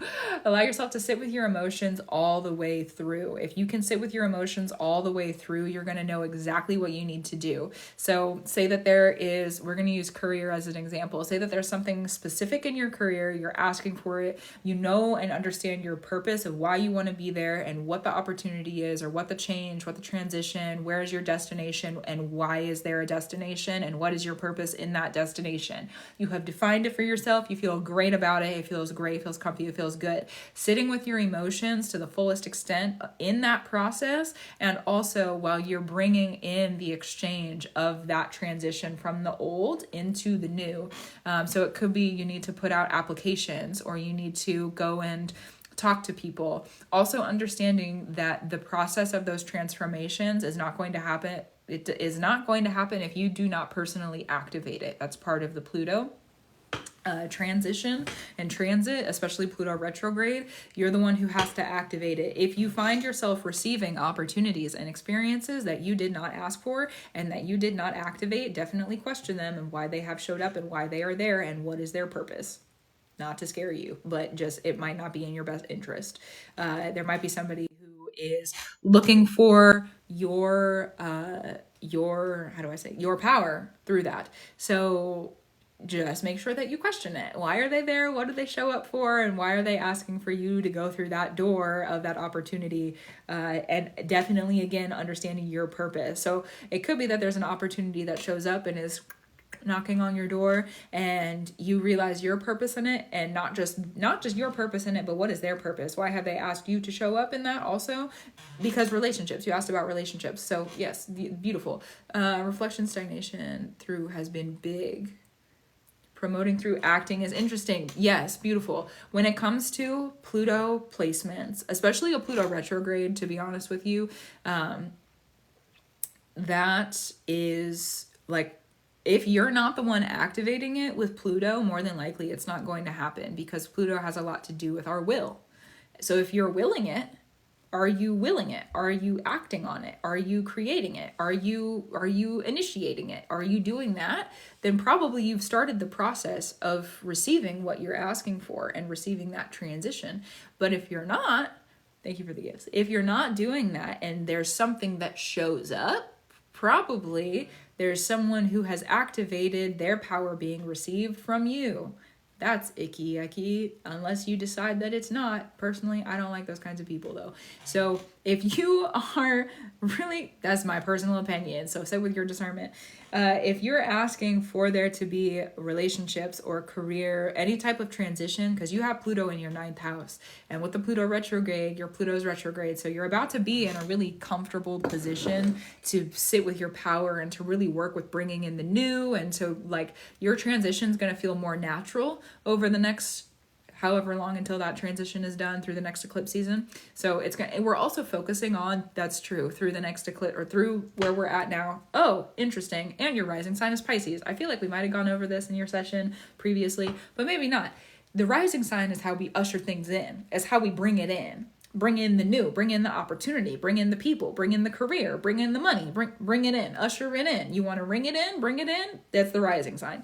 Your rising is in Pisces, and the previous eclipses, the Mars was in Pisces when the Aries eclipse was, and Venus was in Pisces when the Libra eclipse was, and the new moon in Pisces is what ruled over the moon cycle where the Libra eclipse was happening. So there's a big Pisces energy that is included in our process of transition over the next 6 months, which means that there's going to be a lot of things that are ushered in for you. Also, too, I want to point out that the death and the rebirth process, that's Pluto, so understanding your purpose of why you are going through the death and the rebirth, but for you it's retrograde, so understanding the rebirth and then going through the death. And then in the in-between space here, that's the Pisces. So this is where things are ushered in and where you're bringing it in. So things are going to probably start to move more naturally and more swiftly for you while that Pluto is retrograde. If things are stagnant and you're feeling stuck and you're feeling like there isn't a transition happening and you're asking for a transition and the natural Plutonian power, shout out. If you're finding that it's not really working for you or you're feeling stagnant, go and redefine, not just look at your definition, but redefine, thank you, Spirit, redefine your purpose. What is your purpose? Why are you going towards that direction? What is the purpose of you being in that destination and being in that direction? And like really break it down and look at the details of it, because once you understand those, you'll be able to expand and rebrand, retransition. You're going to be able to recreate yourself through that process. And also, too, that's really curious. Your Jupiter is ruled by Pisces, so you have this process with the ushering in where you are going through this. There's like bringing in the new and then you're ushering it in. So when I say bringing in the new and then ushering it in, it could be that you're bringing in the new and you don't even realize it's happening. Oh, you met the right person at the right place at the right time, but you haven't even realized it yet? Congrats. Oh, you're bringing in and ushering in what you're asking for, but you haven't even realized that you're bringing it in and ushering it in because it's at the very beginning. Sometimes that happens at the very beginning in like the youthful and the innocence. So if you are finding that you are not like, how do I say this? Return to where things began. If you need to understand, return to where things began. Understand your purpose, the direction, the introspection. Return to where things began. If you can return to where the relationship began, if you can return to where the idea began, where you conceive the idea of your career or the idea of a relationship or the idea of your purpose, you can return to the origins of that, understand how you've expanded that origin to where you are now, and what is the purpose of that expansion, and how have you transitioned through that expansion. That's a really important part of the process, because then you're probably going to realize some things that don't really work for you, and you're going to be able to get rid of them and make more room for what you actually are asking for and what you're actually needing to come through the door. That's going to be a really pertinent part of the process through your transitions over the next, until eclipse season, and also after eclipse season too, because whenever Pluto stops retrograding. And then through that process of exchange, so say that you're asking for more to come through, or you are asking to have there be an exchange or a new job or a new position where there is exchange. Also relationships, and the 8th house is intimate exchanges, so that type of exchange also sitting with there being an alleviation, a revealing and a revelation and a removal of ancestral histories and practices, and possible grief is what I hear on that one. Possible grief, allowing there to be relief on that is going to be important. And if you're able to sit through that, then it becomes very focused on your emotions. And if you're able to sit all the way with your emotions, then you're able to have the exchange that you're asking for. Really sitting in the emotional integration and the emotional information, really understanding how you feel about it, really understanding where the emotion is coming from, what is the purpose of the emotion, because Pluto is a ruler of Scorpio. So understanding that purpose of the emotion and where is the emotion coming from, that's going to be, I definitely, even though we're coming into summer months here in the Northern Hemisphere, this is going to be like, if you're really asking for there to be transition and transformation in your life in those areas or other areas over the next, until eclipse season, the next eclipse season, really focus on the integration of the information of purpose, why you're doing what you're doing, and the other, purpose things that have come up. Focusing on that. And then what was the other thing? Don't lose the string, bring it through. Really focusing on meditation, and not just meditation, but like when you're meditating and you're understanding, definitely meditation, sitting with the information of the lower, slower grower energies of Pluto is going to be really important for you as you're going through this Pluto retrograde, which requires that there is time for meditation, there's time for the darkness, and if you're able to figure out how to light a spark in the dark, that's really important also. So not just like sitting and observing in the darkness, thank you Spirit, not just sitting and observing in the darkness, not just looking through the darkness, not just looking at your shadows, not just observing them and like understanding them, but also when you activate in the darkness, it creates a spark, which then brings light to other things, and you're able to also, that's part of where your transformation comes through, is that Sagittarius has to do with, it's not just our spark, but it's like, why are we lighting the spark to begin with? Why are we lighting the spark? Why are we asking for fire? What is the purpose of the fire? And what is the purpose of the life of the fire? And so understanding that and being able to bring through in your purpose, lighting the spark for yourself, that's going to be really important also moving through this. Is there any questions you have? Is there any question? This speaks volumes. Beautiful. Yeah. Do you have any questions about that?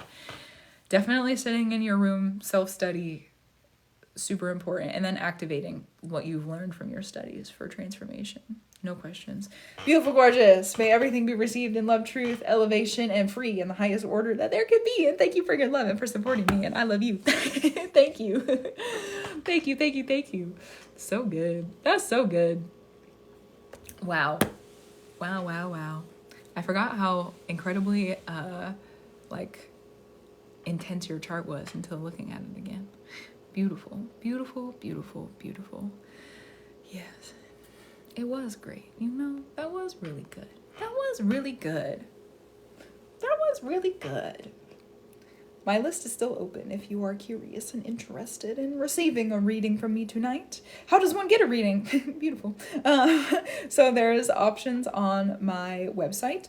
If you click through and are looking, under services, yes, I believe it's also like the second or third, depending on how you count my homepage. It's the second or third option on the homepage, and there's like a little scrolly thing across. It says TikTok readings. There's a picture of Neptune. Love Neptune. I'm pretty sure it's Neptune. Yeah, Neptune. So yeah, and then there's a mini relative reading, and then there's a relative reading, and then there is a full chart reading, intense, and then there is a, how do I say, full chart reading, and then there's the create a working reading, which is my favorite. It's my favorite.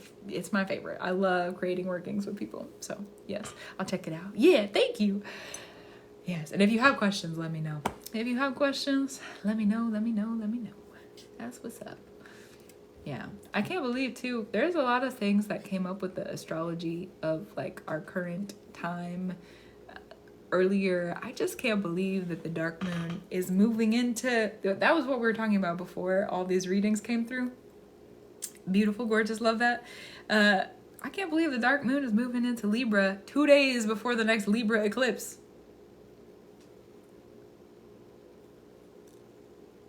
You're joking. No, not a joke. That's crazy. It's gonna be good though, especially if you're someone who like sits in the power of that and like works in the power of that. It'll make things a lot more easy and a lot simpler, which is great, you know, it's beautiful. And also, yeah, it is. So, wow. Huh. What else is going on? We do start Pluto retrograde soon. We literally 2 days. I feel like I looked up and Mercury retrograde was over. That was a crazy moment. I don't know if you saw my video on that, but I literally was like, I looked up from my crying, because I was crying. I was processing my emotions because I do that sometimes. I'm a human. I gotta cry it out sometimes. But yeah, I was like, I looked up from my crying and how do I say, like, the Mercury retrograde was over, and that was crazy. That was really wild. So yeah. Yeah, I can explain it. No, I didn't explain it actually, so no worries. The create a working reading. So the reason that that's my favorite is because we get to sit and we get to talk about every single placement in your chart, and then if there's anything in your life that you are asking to change, rearrange, if there's like a magical, some people will call it a spell, I don't call it a spell, or a weaving, that I do actually call them weavings also, or a working, very specifically, like a work, if you're putting things in order specifically because you need a change in your career, you need a shift in your practice, you need a shift or a change, there needs to be a transformation, in not just in the physical, but in the spiritual, like in your practice as a spiritual practitioner. Then so we go over the placements, we sit with all the placements, and then every single placement and the transits that are happening are taken into consideration to create a working. And so that would be, it's really applicable. It's dependent upon the person of like what it is that they're looking for, and what it is that they're asking for. It really depends on what the person needs in their life. And then from there, it really depends. It really depends. But then from there, there's a working that's brought through. So like a very like an order of like this and then this happens, and then this happens, and then this happens, and then this happens, and then this happens. Sometimes in my sessions, it would be like people need to clean their house, or need to clean their house in a specific order, or need to clean their house and pay attention to certain things. Or it could be like a specific meal that needs to be made. Or there's so many different ways that is very applicable to. Yeah, I know it sounds very general, but it really is dependent upon like what the person needs and wants. But it is about bringing through things in the spirit. It is amazing. It's literally, that's why it's my favorite one to do, because it's like I get to see astrology is like my favorite thing, and then also to put on top of that the magic layer of it. It's my favorite. It's so good. So yeah, thank you for asking. It is my favorite. It's so beautiful. And it's a beautiful process too, like sitting and thinking about magic and like being creative with magic. It's literally one of my favorite things. I'm so grateful that I am able to do this for a living, you know what I mean? So yeah, so to be able to offer that to people and to offer my skills of that to people is really incredible. is really incredible, and I'm really, really grateful for the opportunity to do so. And also, it is my favorite because I love magic. I love it. I love it. I love it. I love it. Yeah, even the parts of it that have not been so fun, they have taught me a lot of things. So, yes. Oh, that is a very specific recommendation ask, and I don't think I have one. I don't think I have one. Yes. Oh, yeah, I don't think I have one for that. Thank you for asking, though. Thanks for showing up and for the support, but yeah, I don't think I have one. I don't think I have one. Just curious, no worries, yeah. Yes, yes, the help, it's really, that's something actually that I've been receiving a lot recently in the previous, like, not just a lot, but like in the frequency, like infrequent, in the previous however many months. It's been really since the start of the new year, maybe even before that. I don't know exactly when it started, but there's been, especially recently, and I say that especially recently as in like the previous like month or two, there's been just this overpouring of messages towards me in my inbox and in my, like, in the contact form on my website and in the direct messages that I get and on the comments on my videos. Like, there's just been this overwhelming message of thank you for everything that I offer and like bring to people. And it's been really, really, I don't know that I have words for it. Receiving that is something where, yeah, hi baby. Hi. You want to come sit with me? You can. You want to come sit with me? Come on. Yeah, receiving that has been something that has like altered my perception of what I do, and I'm really grateful for it. I'm like beyond grateful for it. I'm more than grateful for it because it has altered the perception of what I do. It's altered the way that I look at what I do, and it's altered the way that, and like alter, not just to change, but to alter it. Wow. Yeah, it's altered my perception of what I do and altered like my perception of like how I help other people. And because there's some days where I'm coming out of a really dark period in my life, you know. Also, thank you. Yeah, I'm coming out of a really dark period of my life, like a really, really, really, really, really, really, really, really dark one. Not that the darkness is bad. I don't think so. I think that it's a necessary part of life. And also, going through it is really dark. It's dark. It's supposed to be dark. And I'm coming out of a really, really dark period. And so seeing that my work from that era, energy, is, what are you doing, huh? You want to come sit? You want to come say hi? You want to come say hi? Oh, I don't know if you can see him, actually. You can see his tail. He's a little camera shy, but he wants to come say hi. I think he also just misses his mom, you know, so I love you. Yes, I do. Yes, I do. Thanks for coming to sit with me. Anyways, coming out of that dark period, there's just like some days where I have to like convince myself to do the work that I do for other people because there's been so many bad things that have happened. And now that, like, the reason how it has altered my perception is like there's so many people that I help that I don't even realize, and that has been motivating, actually. That might make me cry. It's been motivating. It's been more than motivating. It's been like people are not only asking for what I do, but they're asking for me and how I show up, and they're asking for my work, and they're asking for my magic, and they're asking for it. And there's people who I've talked to who literally like will go to I didn't know this. Thank you if you do this. There's literally people who go to my profile page every single day to see if I've posted our updates yet. You're telling me that happens? That is really wild. That's really crazy. It's crazy to me that I'm like so loved and supported by so many people. Wow. Wow. Yeah, so that... Oh, it is. It's been very different. It's been very different. I had so many people taking advantage of me and my work for a very long time. And I put up the boundaries and I did the work and I got out of it, you know?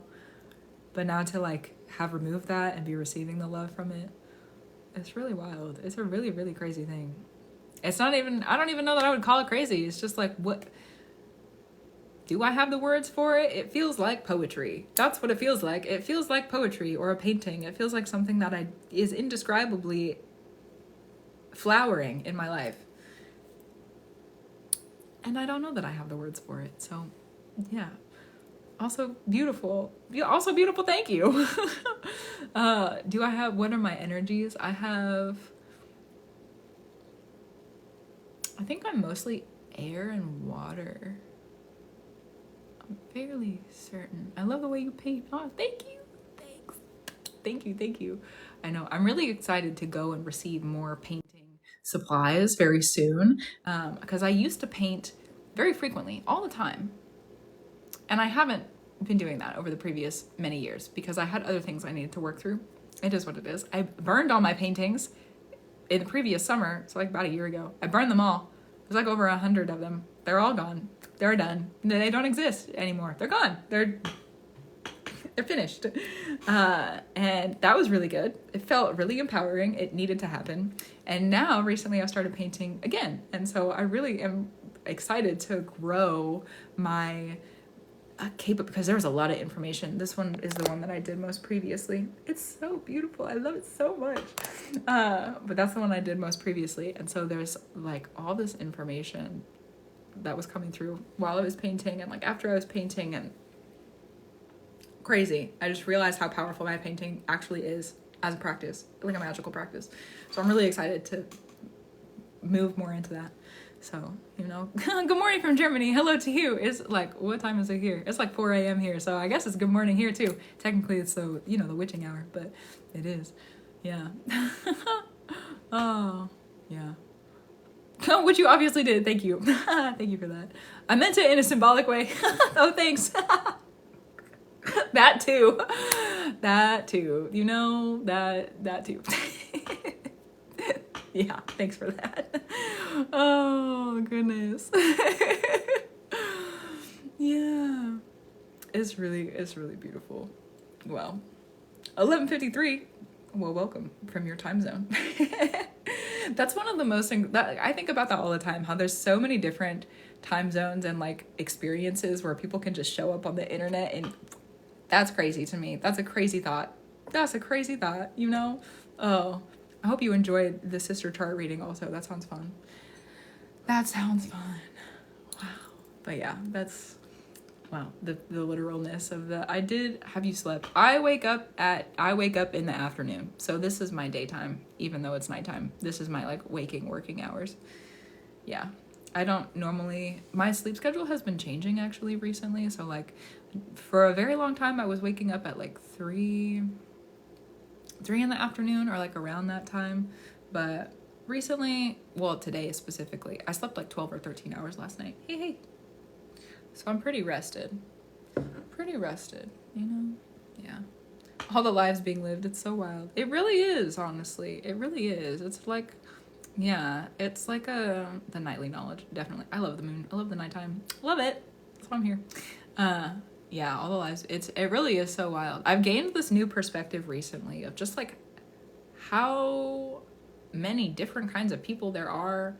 I don't know exactly how to explain it. My mind has just opened to the fact that there are many different cultures and not that I didn't realize that before, but like it's like suddenly spirit has like opened this door for me to experience different places and people, and it's really it's different. It's like you knew so much and then you realize you know nothing. But you know what you know. It's not that you know nothing. You know what you know. But yeah, that's what it is. Love being in Cancer rising. I stay up all night. I love that. My moon's in Cancer. Actually, that would explain a lot. I forget that sometimes. Sometimes it's like, how do I say? I really love the aspects of myself, and sometimes like I'm very aware for the most part about who I am and why I am and what that is for myself. But sometimes I forget. I don't think that that's a bad thing. I just think sometimes my mind is busy thinking about other things, and like I'm not really worried or concerned with who I am or how I am or why I am. And then all of a sudden I'm like, oh yeah, I remember that I really am connected to the moon. That's true. That's true. Yeah, I don't know. I think probably that comes from a descendant in Sagittarius, but my purpose, like understanding my purpose and my aim is something that's a little, oh yeah. You have no water at all? None? You have none? That's pretty wild, actually. That was pretty wild. Yup. That's pretty wild. I also think too, let me go and look. If I don't have any new readings that have come in, I think I'm going to close the list and be through because I'm getting kind of hungry. I think I need to go and eat. Yes. I think that's going to be my next thing that I do today, actually, is go and have some food for myself. You know what? I'm kind of hungry. I just went grocery shopping today, too. And that has been such a beautiful thing. So, yes. So, that is what that is. I have a lot of water in my chart. I love that. I honestly, also thank you. Thank you, Dennis. Thank you. I received that. Thank you. Yeah, definitely. I have water. I'm a Scorpio stellium. My moon's in Cancer, which is like a stellium in and of itself. Not really, but Hey, Bubba. We've talked about this. Let's not stand on the computer. Thank you. What a silly, silly boy. LOL. He's great. He's getting kind of antsy too. He also hasn't been allowed outside recently because he kept coming home. I heard him get into a fight the other day too. I was like, actually, no, we're not going to go outside then. You get to stay in the house. You're in timeout. Cat, love you, but you're in timeout. Oh, yeah. Yeah. The depths of the Cancer moon on top of the Scorpio stellium. Honestly though, and my Mercury is Kazemi, my sun. It's one of my favorite placements in my chart. Yeah, my Mercury is Kazemi, my sun, and it's in the 6th house. So anytime that I speak on things directly, I can't, or I get in trouble most of the time, not all the time, thankfully, but like, because Mercury in Scorpio is already about bringing truths through, and then having the sun right on top of that illuminates those truths, and then having it in the 6th house. Actually, let me just close my mouth and not say anything. I've had to learn that lesson through the years with discretion. But yeah, that's been one of my integral lessons of verbiage and words. Because Scorpio Mercuries, they speak on things unheard. That's just what it is. So, yeah, I think I am going to close out the live stream tonight. I'm going to go and have myself some food. I'm going to eat, probably rest, and I might actually make some more content later on. We'll see.